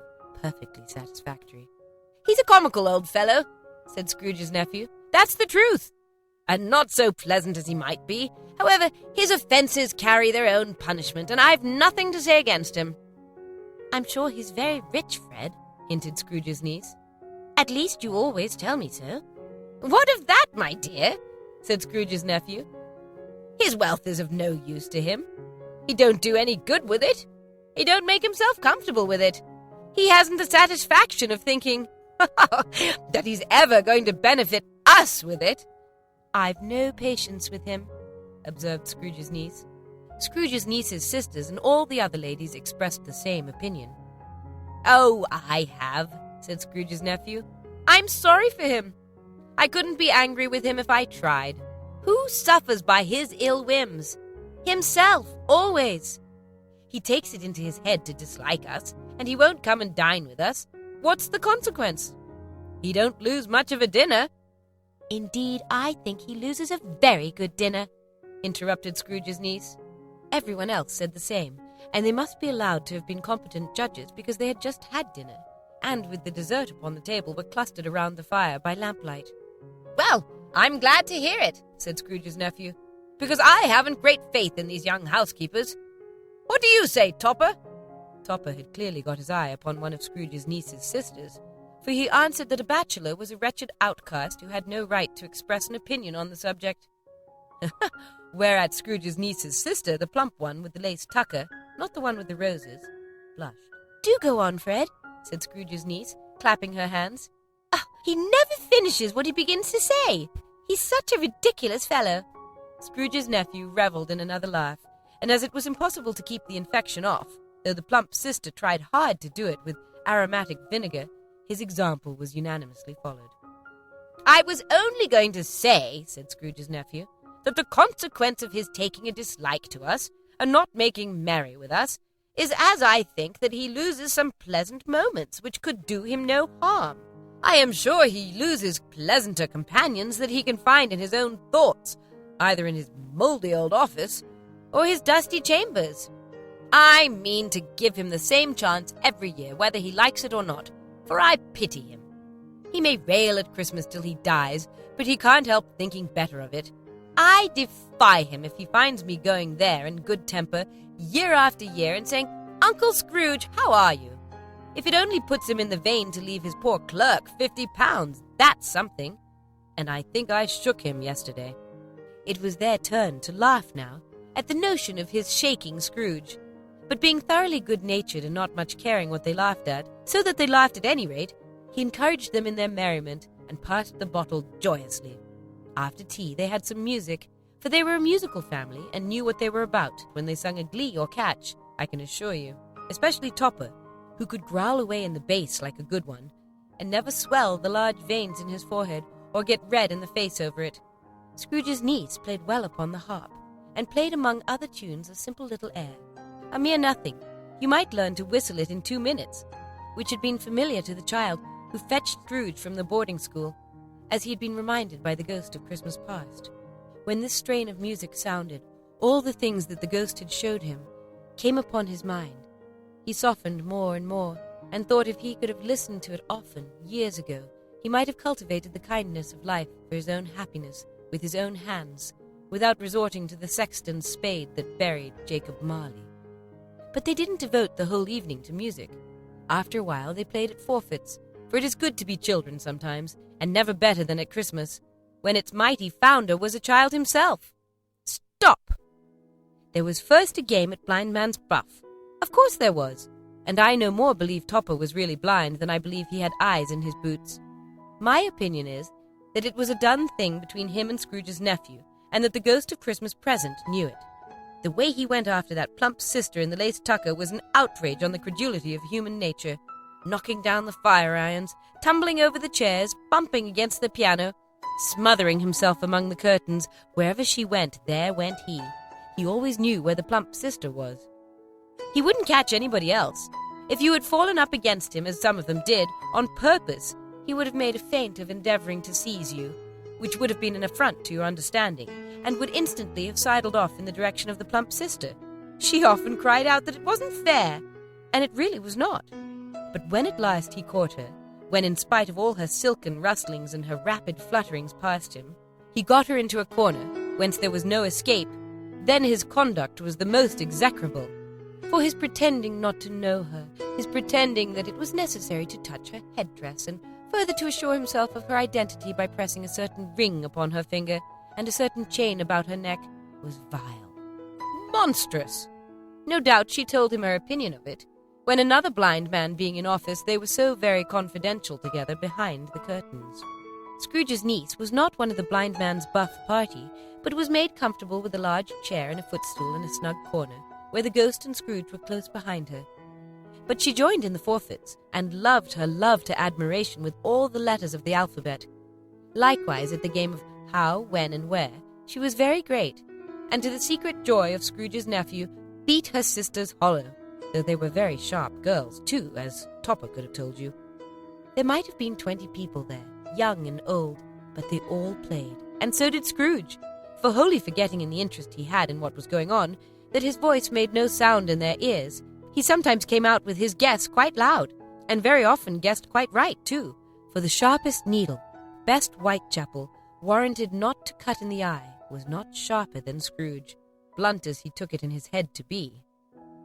The ghost was greatly pleased to find him in this mood, and looked upon him with such favour that he begged like a boy to be allowed to stay until the guests departed. But this the spirit said could not be done. "Oh, here's a new game," said Scrooge. "1/2 hour, spirit, only one." It was a game called Yes and No, where Scrooge's nephew had to think of something, and the rest must find out what, he only answering to their questions yes or no, as the case was.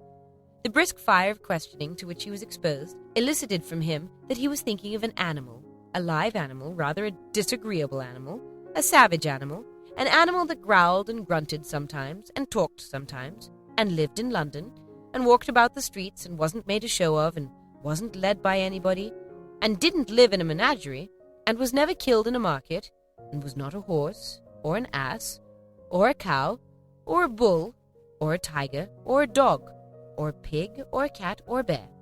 At every fresh question that was put to him, this nephew burst into a fresh roar of laughter, and was so inexpressibly tickled that he was obliged to get up off the sofa and stamp.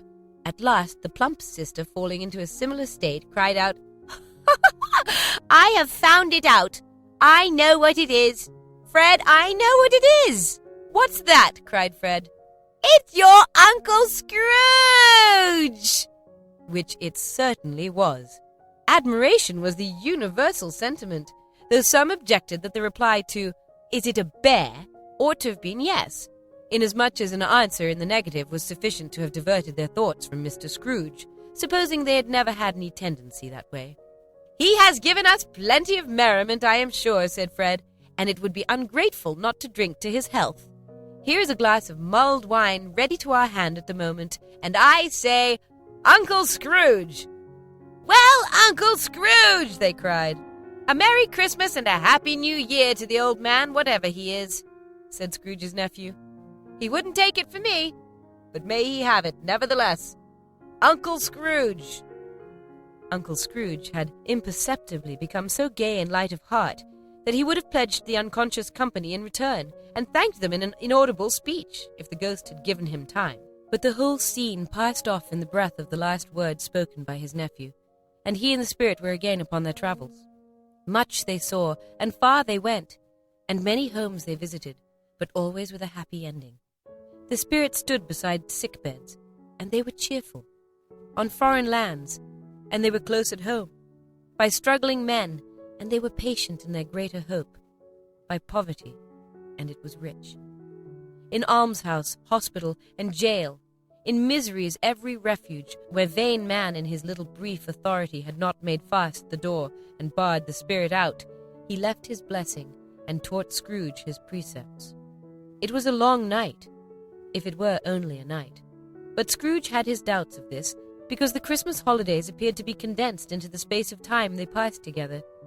It was strange, too, that while Scrooge remained unaltered in his outward form, the ghost grew older clearly older. Scrooge had observed this change, but never spoke of it until they left a children's 12th night party, when, looking at the spirit as they stood together in an open place, he noticed that its hair was grey.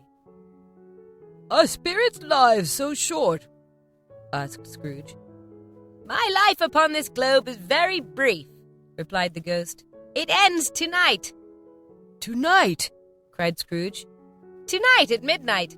Hark, the time is drawing near." The chimes were ringing the 11:15 at that moment. "Forgive me if I am not justified in what I ask," said Scrooge, looking intently at the spirit's robe. "but I see something strange and not belonging to yourself protruding from your skirts. Is it a foot or a claw?" "It might be a claw for the flesh there is upon it," was the spirit's sorrowful reply. "Look here." From the foldings of its robe, it brought 2 children, wretched, abject, frightful, hideous, miserable. They knelt down at its feet and clung upon the outside of its garment. "Oh, man, look down here!" exclaimed the ghost. They were a boy and girl, yellow, meagre, ragged, scowling, wolfish, but prostrate, too, in their humility. Where graceful youth should have filled their features out and touched them with its freshest tints, a stale and shriveled hand like that of age had pinched and twisted them and pulled them into shreds. Where angels might have sat enthroned, devils lurked and glared out menacing. No change, no degradation, no perversion of humanity in any grade through all the mysteries of wonderful creation has monsters half so horrible and dread. Scrooge started back appalled. Having them shown to him in this way, he tried to say that they were fine children, but the words choked themselves rather than be parties to a lie of such enormous magnitude. "Spirit, are they yours?" Scrooge could say no more. "They are man's," said the spirit, looking down upon them, "and they cling to me, appealing from their fathers. This boy is ignorance. This girl is want. Beware them both in all of their degree. But most of all beware this boy, for on his brow I see that written which is doom, unless the writings be erased. Deny it!" cried the spirit, stretching out its hand toward the city. "Slander those who tell it ye. Admit it for your factious purposes, and make it worse, and bide the end." "Have they no refuge or resource?" cried Scrooge. "Are there no prisons?" said the spirit, turning on him for the last time with his own words. "Are there no workhouses?" The bell struck 12. Scrooge looked about him for the ghost and saw it not. As the last stroke ceased to vibrate, he remembered the prediction of old Jacob Marley, and lifting up his eyes beheld a solemn phantom draped and hooded, coming like a mist along the ground towards him. Stave 4. The last of the spirits. The phantom slowly, gravely, silently approached. When it came near him, Scrooge bent down upon his knee, for in the very air through which this spirit moved, it seemed to scatter gloom and mystery. It was shrouded in a deep black garment, which concealed its head, its face, its form, and left nothing of it visible save one outstretched hand. But for this it would have been difficult to detach its figure from the night and separate it from the darkness by which it was surrounded. He felt that it was tall and stately when it came beside him, and that its mysterious presence filled him with a solemn dread. He knew no more, for the spirit neither spoke nor moved. "I am in the presence of the ghost of Christmas yet to come," said Scrooge. The spirit answered not, but pointed onward with its hand. "You were about to show me shadows of the things that have not happened, but will happen in the time before us," Scrooge pursued. "Is that so, spirit?" The upper portion of the garment was contracted for an instant in its folds, as if the spirit had inclined its head. That was the only answer he received. Although well used to ghostly company by this time, Scrooge feared the silent shape so much that his legs trembled beneath him, and he found that he could hardly stand when he prepared to follow it. The spirit paused a moment, as observing his condition and giving him time to recover, but Scrooge was all the worse for this. It thrilled him with a vague, uncertain horror to know that behind the dusky shroud there were ghostly eyes intently fixed upon him, while he, though he stretched his own to the utmost, could see nothing but a spectral hand and one great heap of black. "Ghost of the future!" he exclaimed. "I fear you more than any other. I fear you more than any spectre I have seen. But as I know your purpose is to do me good, and as I hope to live to be another man from what I was, I am prepared to bear you company, and do it with a thankful heart. Will you not speak to me?" It gave him no reply. The hand was pointed straight before them. "Lead on," said Scrooge. "Lead on. The night is waning fast, and it is precious time to me, I know. Lead on, spirit." The phantom moved away as it had come towards him. Scrooge followed in the shadow of its dress, which bore him up, he thought, and carried him along. They scarcely seemed to enter the city, for the city rather seemed to spring up about them and encompass them of its own act. But there they were in the heart of it, on 'change amongst the merchants who hurried up and down and chinked the money in their pockets, and conversed in groups and looked at their watches and trifled thoughtfully with their great gold seals and so forth, as Scrooge had seen them often. The spirit stopped beside one little knot of businessmen. Observing that the hand was pointing to them, Scrooge advanced to listen to their talk. "No," said a great fat man with a monstrous chin. "I don't know much about it. Either way, I only know he's dead." "When did he die?" inquired another. "Last night, I believe." "Why, what was the matter with him?" asked a third, taking a vast quantity of snuff out of a very large snuff-box. "I thought he'd never die." "God knows," said the first with a yawn. "What had he done with his money?" asked a red-faced gentleman with a pendulous excrescence on the end of his nose that shook like the gills of a turkey-cock. "I haven't heard," said the man with the large chin, yawning again. "Left it to his company, perhaps." "He hasn't left it to me, that's all I know." This pleasantry was received with a general laugh. "It's likely to be a very cheap funeral," said the same speaker, "for upon my life I don't know anybody to go to it. Suppose we make up a party and volunteer." "I don't mind going if lunch is provided," observed the gentleman with the excrescence on his nose. "But I must be fed if I make one." "Well, I am the most disinterested among you after all," said the first speaker, "for I never wear black gloves and I never eat lunch. But I'll offer to go if anybody else will. When I come to think of it, I'm not at all sure that I wasn't his most particular friend, for we used to stop and speak whenever we met. Cheerio." Speakers and listeners strolled away and mixed with other groups. Scrooge knew the men and looked towards the spirit for an explanation. The phantom glided on into a street. Its finger pointed to two persons meeting. Scrooge listened again, thinking that the explanation might lie here. He knew these men also, perfectly. They were men of business, very wealthy and of great importance. He had made a point always of standing well in their esteem, in a business point of view, that is, strictly in a business point of view. "How are you?" said one. "How are you?" returned the other. "Well," said the first. "Old Scratch has got his own at last, eh?" "So I am told," returned the second. "Cold, isn't it?" "Seasonable for Christmas time. You're not a skater, I suppose?" No. Something else to think of. "Good morning." Not another word. That was their meeting, their conversation, and their parting. Scrooge was at first inclined to be surprised that the spirit should attach importance to conversations apparently so trivial, but feeling assured that they must have some hidden purpose, he set himself to consider what it was likely to be. They could scarcely be supposed to have any bearing on the death of Jacob, his old partner, for that was past, and this ghost's province was the future. Nor could he think of anyone immediately connected with himself to whom he could apply them. But nothing doubting that to whomsoever they applied, they had some latent moral for his own improvement. He resolved to treasure up every word he heard, and everything he saw, and especially to observe the shadow of himself when it appeared.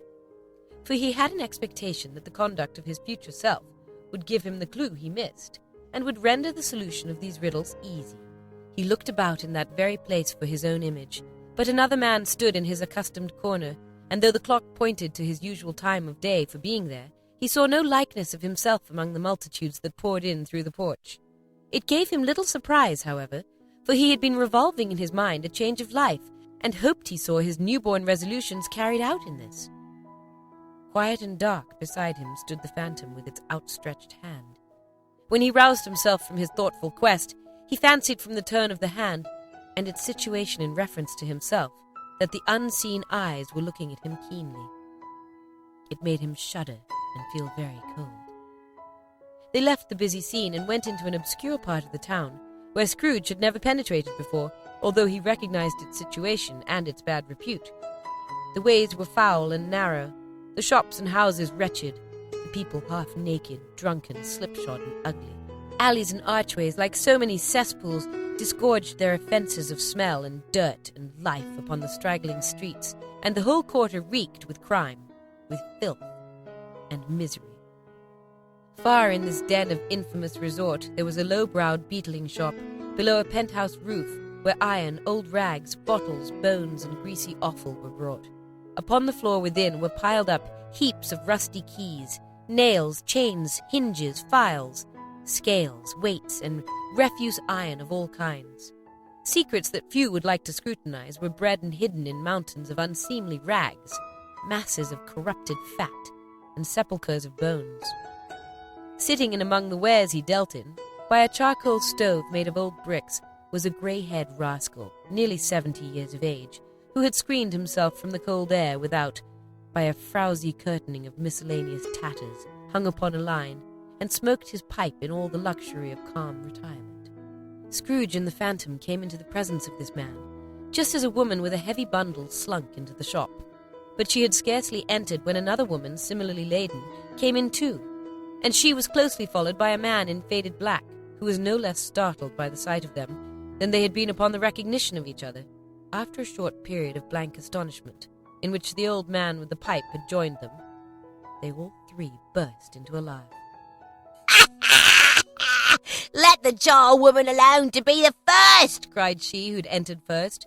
Let the laundress alone to be the second, and let the undertaker's man alone to be the third. Look here, old Joe, here's a chance, if we haven't all three met here without meaning it. You couldn't have met in a better place, said old Joe, removing his pipe from his mouth. Come into me parlour. You were made free of it long ago, you know, and the other two ain't strangers. Stop till I shut the door of the shop. How it squeaks. There ain't such a rusty bit of metal in the place as its own hinges, I believe. And I'm sure there's no old bones here as mine. We're all suitable to our calling. We're well matched. Come into the parlour. The parlour was the place behind the screen of rags. The old man raked the fire together with an old stair-rod, and having trimmed his smoky lamp, for it was night, with the stem of his pipe, put it in his mouth again. While he did this, the woman who had already spoken threw her bundle on the floor and sat down in a flaunting manner on a stool, crossing her elbows on her knees and looking with a bold defiance at the other two. What odds, Mrs. Dilber? Said the woman. Every person has a right to take care of themselves. He always did. That's true indeed, said the laundress. No man more so. Why, then don't stand staring as if you were afraid, woman. Who's the wiser? We're not going to pick holes in each other's coats, I suppose. No, indeed, said Mrs. Dilber and the man together. We should hope not. Very well, then, said the woman. That's enough. Who's the worse for the loss of a few things like these? Not a dead man, I suppose. No, indeed, said Mrs. Dilber, laughing. If he wanted to keep him after he was dead, a wicked old screw, pursued the woman, why wasn't he natural in his lifetime? If he had been, he'd have been someone to look after him when he was struck with death, instead of lying gasping out his last there alone by himself. It's the truest word that was ever spoken, said Mrs. Dilber. It's a judgment on him. I wish it was a little heavier judgment, replied the woman. And it should have been. You may depend on it if I could have laid my hands on anything else. Open that bundle, old Joe, and let me know the value of it. Speak out plain. I'm not afraid to be the first, nor afraid for them to see it. We know pretty well that we were helping ourselves before we met here, I believe. It's no sin. Open the bundle, Joe. But the gallantry of her friends would not allow of this, and the man in faded black, mounting the breach first, produced his plunder. It was not extensive, a seal or two, a pencil case, a pair of sleeve buttons, and a brooch of no great value were all. They were severally examined and appraised by old Joe, who chalked the sums he was disposed to give for each upon the wall, and added them up into a total when he found there was nothing more to come. "That's your account," said Joe, "and I wouldn't give another sixpence if I was to be foiled for not doing it. Who's next?" Mrs. Dilber was next. Sheets and towels, a little wearing apparel, 2 old-fashioned silver teaspoons, a pair of sugar tongs, and a few boots. Her account was stated on the wall in the same manner. "Well, I always give too much to the ladies. It's a weakness of mine, and that's the way I ruin myself," said old Joe. "That's your account. If you asked me for another penny and made it an open question, I'd repent for being so liberal and knock off half a crown." "And now undo my bundle, Joe," said the first woman. Joe went down on his knees for the greater convenience of opening it, and having unfastened a great many knots, dragged out a large and heavy roll of some dark stuff. "What you call this?" said Joe. "Bed curtains." "Ah!" returned the woman, laughing and leaning forward on her crossed arms. "Bed curtains." "You don't mean you took 'em down, rings and all, with him lying there?" said Joe. "Yes, I do," replied the woman. "Why not?" "You were born to make your fortune," said Joe, "and you'll certainly do it." "I certainly shan't hold my hand when I get anything in it by reaching it out for the sake of such a man as he was. I promise you, Joe," returned the woman coolly. "Don't drop that oil upon the blankets now." "His blankets?" asked Joe. "Whose else's do you think?" replied the woman. "He isn't likely to take cold without them, I dare say." "I hope he didn't die of anything catching, eh?" said old Joe, stopping in his work and looking up. "Don't you be afraid of that," returned the woman. "I ain't so fond of his company that I'd loiter about him for such things if he did. Ah, you may look through that shirt until your eyes ache, but you won't find a hole in it, nor a threadbare place. It's the best he had, and a fine one too. They'd have wasted if it hadn't been for me." "What do you call wasting of it?" asked old Joe. "Putting it on him to be buried in, To be sure, replied the woman with a laugh. Somebody was fool enough to do it, but I took it off again. If calico ain't good enough for such a purpose, it isn't good enough for anything. It's quite as becoming to the body. He can't look uglier than he did in that one." Scrooge listened to this dialogue in horror. As they sat grouped about their spoil in the scanty light afforded by the old man's lamp, he viewed them with a detestation and disgust which could hardly have been greater, though they had been obscene demons marketing the corpse itself. Laughed the same woman when old Joe produced a flannel bag with money in it, told out their several gains upon the ground. "This is the end of it, you see. He frightened every one away from him when he was alive, to profit us when he was dead." "Spirit," said Scrooge, shuddering from head to foot. I see. The case of this unhappy man might be my own. My life tends that way now. Merciful heavens, what is this?" He recoiled in terror, for the scene had changed, and now he almost touched a bed, a bare, uncurtained bed, on which beneath a ragged sheet there lay a something covered up, which, though it was dumb, announced itself in awful language. The room was very dark, too dark to be observed with any accuracy, though Scrooge glanced round to it in obedience to a secret impulse, anxious to know what kind of room it was. A pale light, rising in the outer air, fell straight upon the bed, and on it, plundered and bereft, unwatched, unwept, uncared for, was the body of this man. Scrooge glanced toward the phantom. Its steady hand was pointed to the head. The cover was so carelessly adjusted that the slightest raising of it, the motion of a finger upon Scrooge's part, would have disclosed the face. He thought of it, felt how easy it would be to do, and longed to do it, but had no more power to withdraw the veil than to dismiss the spectre at his side. Cold, cold, rigid, dreadful death, set up thine altar here, and dress it with such terrors as thou hast at thy command. For this is thy dominion. But of the loved, revered, and honoured head, thou canst not turn one hair to thy dread purposes, or make one feature odious. It is not that the hand is heavy and will fall down when released. It is not that the heart and pulse are still, but that the hand was open, generous and true, the heart brave, warm and tender, and the pulse a man's. Strike, shadow, strike, and see his good deeds springing from the wound to sow the world with life immortal. No voice pronounced these words in Scrooge's ears, and yet he heard them when he looked upon the bed. If this man could be raised up now, what would be his foremost thoughts? Avarice? Hard dealing? Griping cares? They have brought him to a rich end, truly. He lay in the dark, empty house, with not a man, a woman, or a child to say that he was kind to me in this or that, and for the memory of one kind word, I will be kind to him. A cat was tearing at the door, and there was a sound of gnawing rats beneath the hearthstone. What they wanted in the room of death, and why they were so restless and disturbed, Scrooge did not dare to think. "Spirit," he said, "this is a fearful place. In leaving it I shall not leave its lesson, trust me. Let us go." Still the ghost pointed with an unmoved finger to the head. "I understand you," Scrooge returned, "and I would do it if I could. But I have not the power, Spirit. I have not the power." Again it seemed to look upon him. "If there is any person in the town who feels emotion caused by this man's death," said Scrooge, quite agonized, "show that person to me, Spirit. I beseech you." The phantom spread its dark robe before him for a moment, like a wing, and withdrawing it, revealed a room by daylight, where a mother and her children were. She was expecting someone, and with anxious eagerness, for she walked up and down the room, started at every sound, looked out from the window, glanced at the clock, tried but in vain to work with her needle, and could hardly bear the voices of the children in their play. At length the long-expected knock was heard.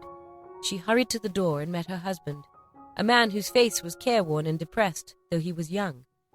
There was remarkable expression in it now, a kind of serious delight of which he felt ashamed, and which he struggled to repress. He sat down to the dinner that had been hoarding for him by the fire, and when she asked him faintly what news, which was not until after a long silence, he appeared embarrassed how to answer. "Is it good," she said, "or bad? To help him?" "Bad," he answered. "We are quite ruined." "No. There is hope yet, Caroline." "If he relents," she said, amazed. "There is. Nothing is past hope if such a miracle has happened." "He is past relenting," said her husband. "He is dead." She was a mild and patient creature if her face spoke the truth, but she was thankful in her soul to hear it, and she said so with clasped hands. She prayed forgiveness the next moment and was sorry, but the first was the emotion of her heart. What the half-drunken woman whom I told you of last night said to me, when I tried to see him and obtain a week's delay, and what I thought was a mere excuse to avoid me, turns out to have been quite true. He was not only very ill, but dying then. To whom will our debt be transferred? I don't know. But before that time we shall be ready with the money. And even though we were not, it would be a bad fortune indeed to find so merciless a creditor and his successor. We may sleep tonight with light hearts, Caroline. Yes. Soften it as they would, their hearts were lighter. The children's faces, hushed and clustered round to hear what they so little understood, were brighter, and it was a happier house for this man's death. The only emotion that the ghost could show him caused by the event was one of pleasure. "Let me see some tenderness connected with a death," said Scrooge, "or that dark chamber, Spirit, which we left just now, will be for ever present to me." The ghost conducted him through several streets familiar to his feet, and as they went along, Scrooge looked here and there to find himself, but nowhere was he to be seen. They entered poor Bob Cratchit's house, the dwelling he had visited before, and found the mother and the children seated round the fire, quiet, very quiet. The noisy little Cratchits were as still as statues in one corner, and sat looking up at Peter, who had a book before him. The mother and her daughters were engaged in sewing, but surely they were very quiet. And he took a child and set him in the midst of them. Where had Scrooge heard those words? He had not dreamed them. The boy must have read them out as he and the spirit crossed the threshold. Why did he not go on? The mother laid her work upon the table and put her hand up to her face. "The color hurts my eyes," she said. "Poor tiny Tim." "They're better now," said Cratchit's wife. "It makes them weak by candlelight." but I wouldn't show weak eyes to your father when he comes home for the world. It must be near his time?" "Past it, rather," Peter answered, shutting up his book. "But I think he walked a little slower than he used to these past few evenings, Mother." They were very quiet again. At last she said in a steady, cheerful voice that only faltered once, "I have known him to walk with Tiny Tim upon his shoulder very fast indeed." "And so have I," cried Peter. "Often." "And so have I," exclaimed another. So had all.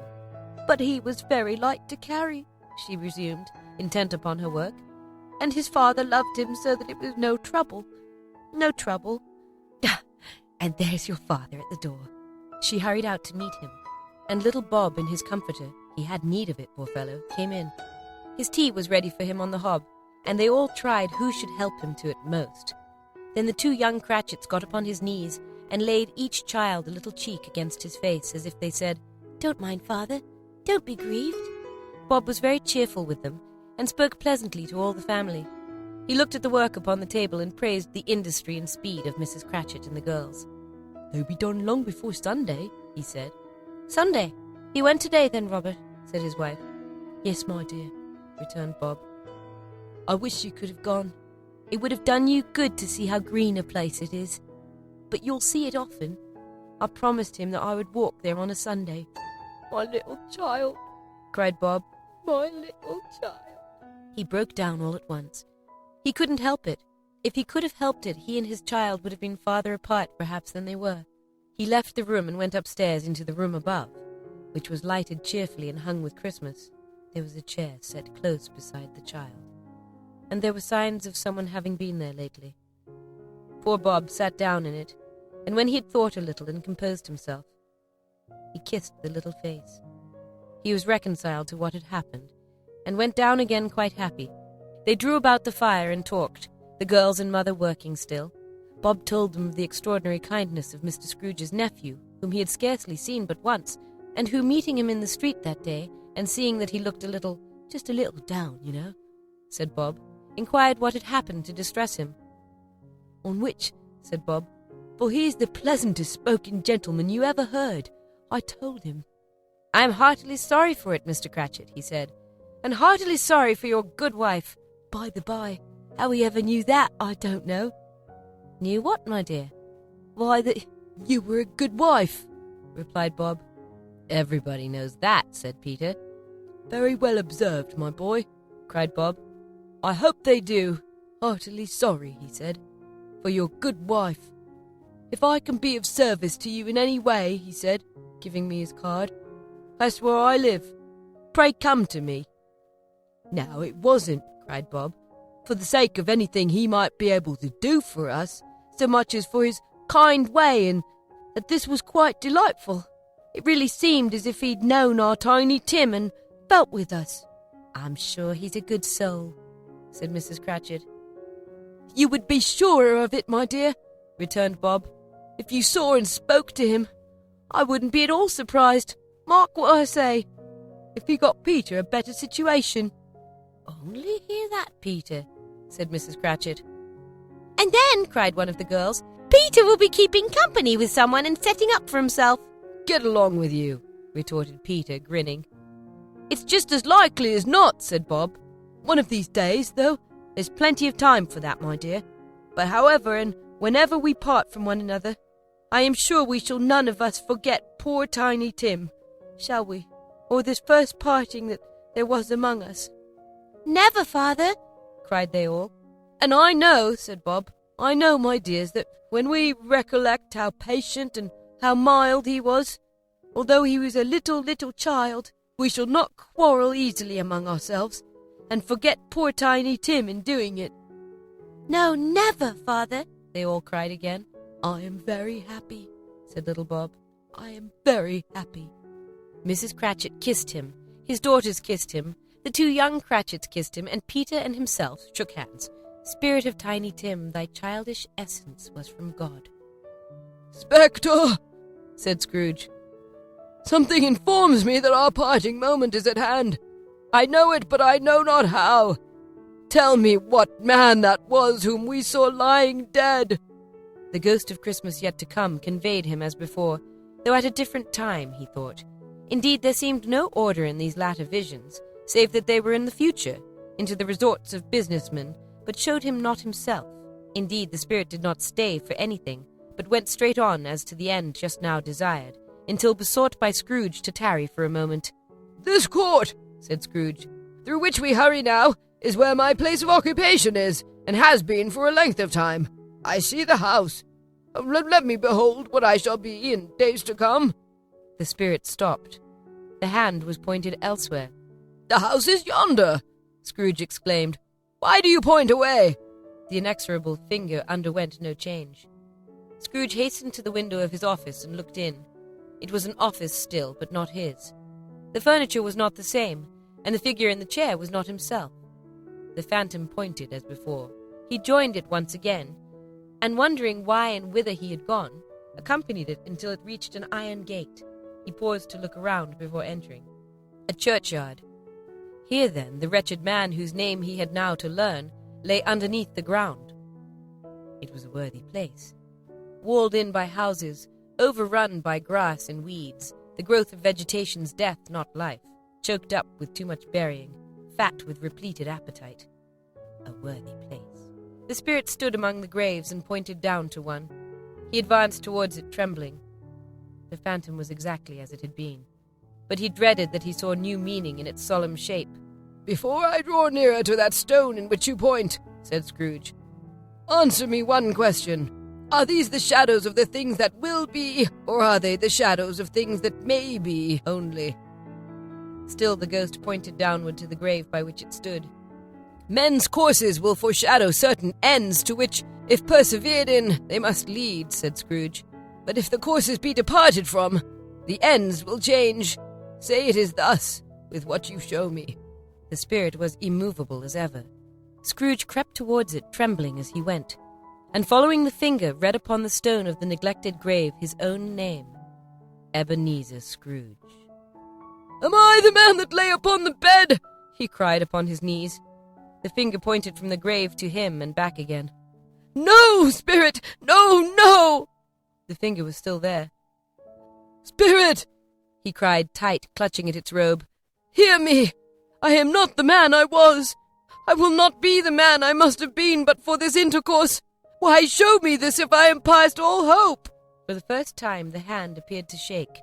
"Good spirit," he pursued, as down upon the ground he fell before it. "Your nature intercedes me and pities me. Assure me that I yet may change these shadows you have shown me by an altered life." The kind hand trembled. "I will honor Christmas in my heart and try to keep it all the year. I will live in the past, the present, and the future. The spirits of all three shall strive within me. I will not shut out the lessons that they teach. Oh, tell me that I may sponge away the writing on this stone." In his agony he caught the spectral hand. It sought to free itself, but he was strong in his entreaty and detained it. The spirit, stronger yet, repulsed him. Holding up his hands in a last prayer to have his fate reversed, he saw an alteration in the phantom's hood and dress. It shrunk, collapsed, and dwindled down into a bedpost. Stave 5. The end of it. Yes, and the bedpost was his own. The bed was his own. The room was his own. Best and happiest of all, the time before him was his own to make amends in. "I will live in the past, the present, and the future," Scrooge repeated as he scrambled out of bed. "The spirits of all three shall strive within me. Oh, Jacob Marley, heaven and the Christmas time be praised for this. I say on my knees, old Jacob, on my knees." He was so fluttered and so glowing with his good intentions that his broken voice would scarcely answer to his call. He had been sobbing violently in his conflict with the spirit, and his face was wet with tears. "They are not torn down!" cried Scrooge, folding one of his bed curtains in his arms. "They are not torn down, rings and all. They are here. I am here. The shadows of the things that would have been may be dispelled. They will be. I know they will." His hands were busy with his garments all the time, turning them inside out, putting them on upside down, tearing them, mislaying them, making them parties to every kind of extravagance. "Oh, I don't know what to do," cried Scrooge, laughing and crying in the same breath. and making a perfect laocoon of himself with his stockings. I am as light as a feather. I am as happy as an angel. I'm as merry as a schoolboy. Oh, I'm as giddy as a drunken man. A Merry Christmas to everybody. A Happy New Year to all the world. Hello there. Woo! Hoo-hoo! Hello! He had frisked into the sitting room and was now standing there, perfectly winded. Oh, there's the saucepan that the gruel was in, cried Scrooge, starting off again and going round the fireplace. There's the door by which the ghost of Jacob Marley entered. There's the corner where the ghost of Christmas Present sat. There's the window where I saw the wandering spirits. It's all right. It's all true. It all happened. Really, for a man who'd been out of practice for so many years, it was a splendid laugh, a most illustrious laugh, the father of a long, long line of brilliant laughs. I don't know what day of the month it is, cried Scrooge. I don't know how long I've been among the spirits. I don't know anything. I'm quite a baby. Never mind. I don't care. I'd rather be a baby. Hello! Hello there! He was checked in his transports by the churches ringing out the lustiest peals he had ever heard. Clash! Clang! Hammer! Ding dong! Bell! Bell! Dong! Ding! Hammer! Clang! Clash! Oh, glorious! Glorious! Running to the window, he opened it and put out his head. No fog, no mist. Clear, bright, jovial, stirring, cold, piping for the blood to dance to. Golden sunlight, heavenly sky, sweet fresh air, merry bells.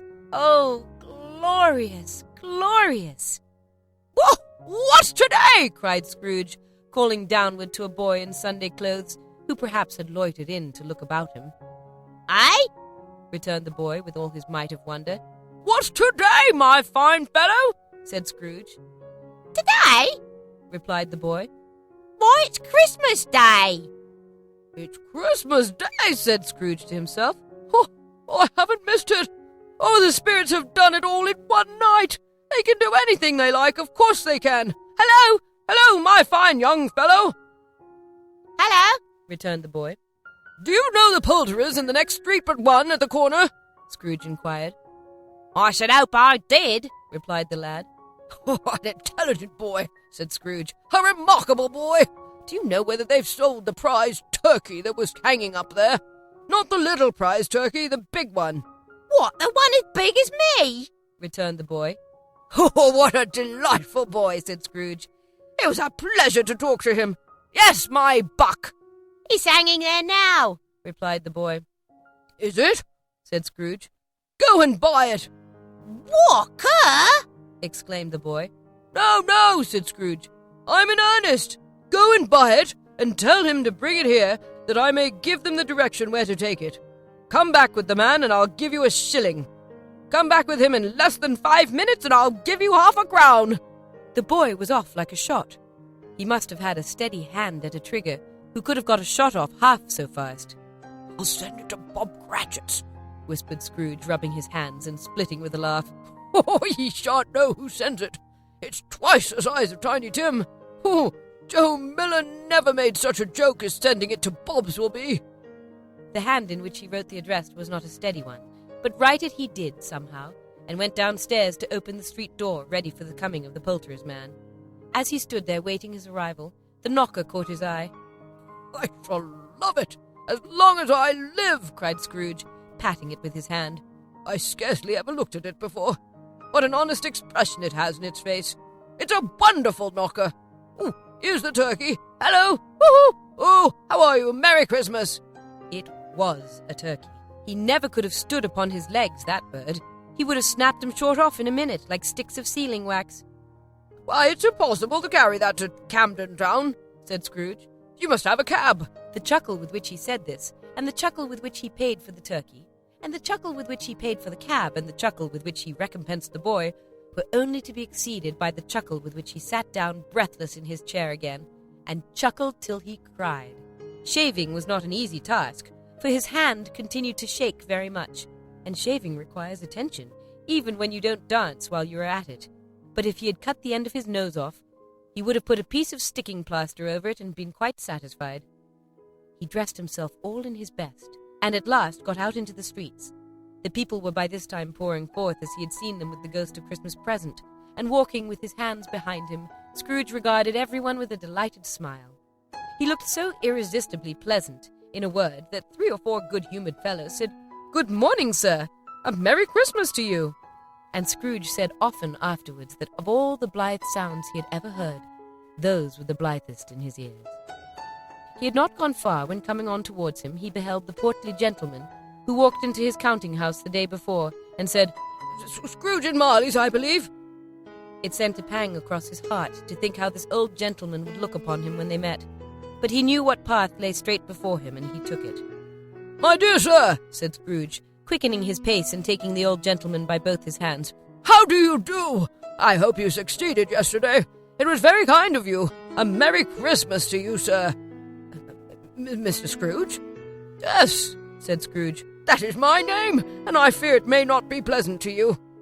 Allow me to ask your pardon, and will you have the goodness—" Here Scrooge whispered in his ear. "Lord bless him!" cried the gentleman, as if his breath were taken away. My dear Mr. Scrooge, are you serious?" "If you please," said Mr. Scrooge. "Not a farthing less. A great many back payments are included in it, I assure you. Will you do me that favour?" My dear sir," said the other, shaking hands with him, "I don't know what to say to her. Such a munificent... "Don't say anything, please," retorted Scrooge. "Will you come and see me?" "I will," cried the old gentleman, and it was clear he meant to do it. "Thank ye," said Scrooge. "I am much obliged to you. I thank you 50 times. Bless you."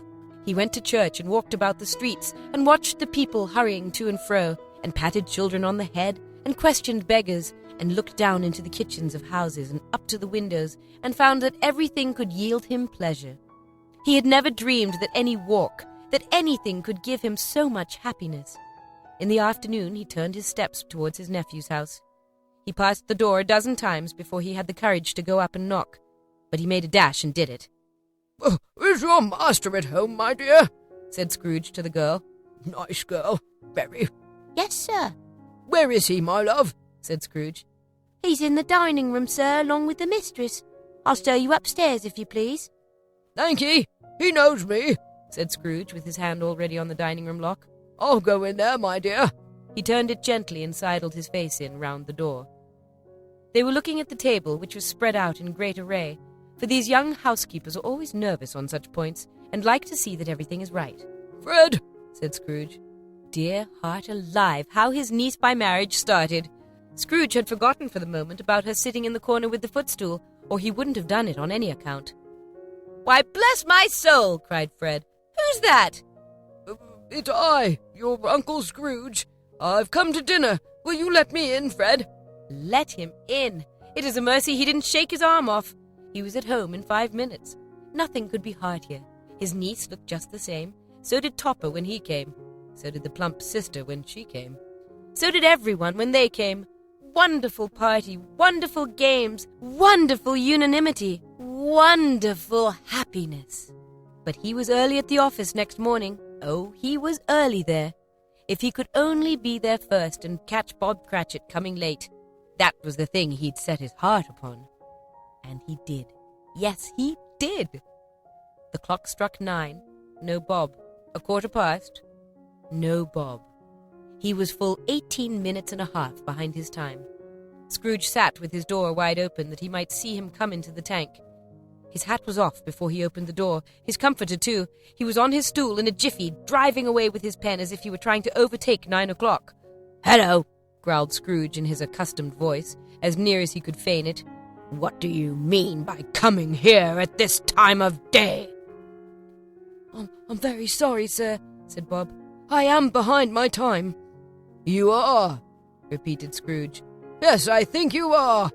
Step this way, sir, if you please." "It's only once a year, sir," pleaded Bob, appearing from the tank. "It shall not be repeated. I was making rather merry yesterday, sir." "Now, I'll tell you what, my friend," said Scrooge. "I am not going to stand for this sort of thing any longer. And therefore," he continued, leaping from his stool, and giving Bob such a dig in the waistcoat that he staggered back into the tank again, "and therefore, I am about to raise your salary." Bob trembled and got a little nearer to the ruler. He had a momentary idea of knocking Scrooge down with it, holding him and calling to the people in the court for help in a strait waistcoat. "Merry Christmas, Bob," said Scrooge with an earnestness that could not be mistaken, as he clapped him on the back. "A merrier Christmas, Bob, my good fellow, than I have given you for many a year. I'll raise your salary and endeavour to assist your struggling family, and we will discuss your affairs this very afternoon over a Christmas bowl of smoking bishop, Bob. Make up the fires and buy another coal scuttle before you dot another I, Bob Cratchit." Scrooge was better than his word. He did it all, and infinitely more. And to Tiny Tim, who did not die, he was a second father. He became as good a friend, as good a master, and as good a man as the good old city knew, or any other good old city, town, or borough in the good old world. Some people laughed to see the alteration in him, but he let them laugh, and little heeded them, for he was wise enough to know that nothing ever happened on this globe for good at which some people did not have their fill of laughter in the outset. And knowing that such as these would be blind anyway, he thought it quite as well that they should wrinkle up their eyes in grins as have the malady in less attractive forms. His own heart laughed, and that was quite enough for him. He had no further intercourse with spirits, but lived upon the total abstinence principle ever afterwards, and it was always said of him that he knew how to keep Christmas well if any man alive possessed the knowledge. May that be truly said of us, and all of us. And so, as Tiny Tim observed, God bless us, every one.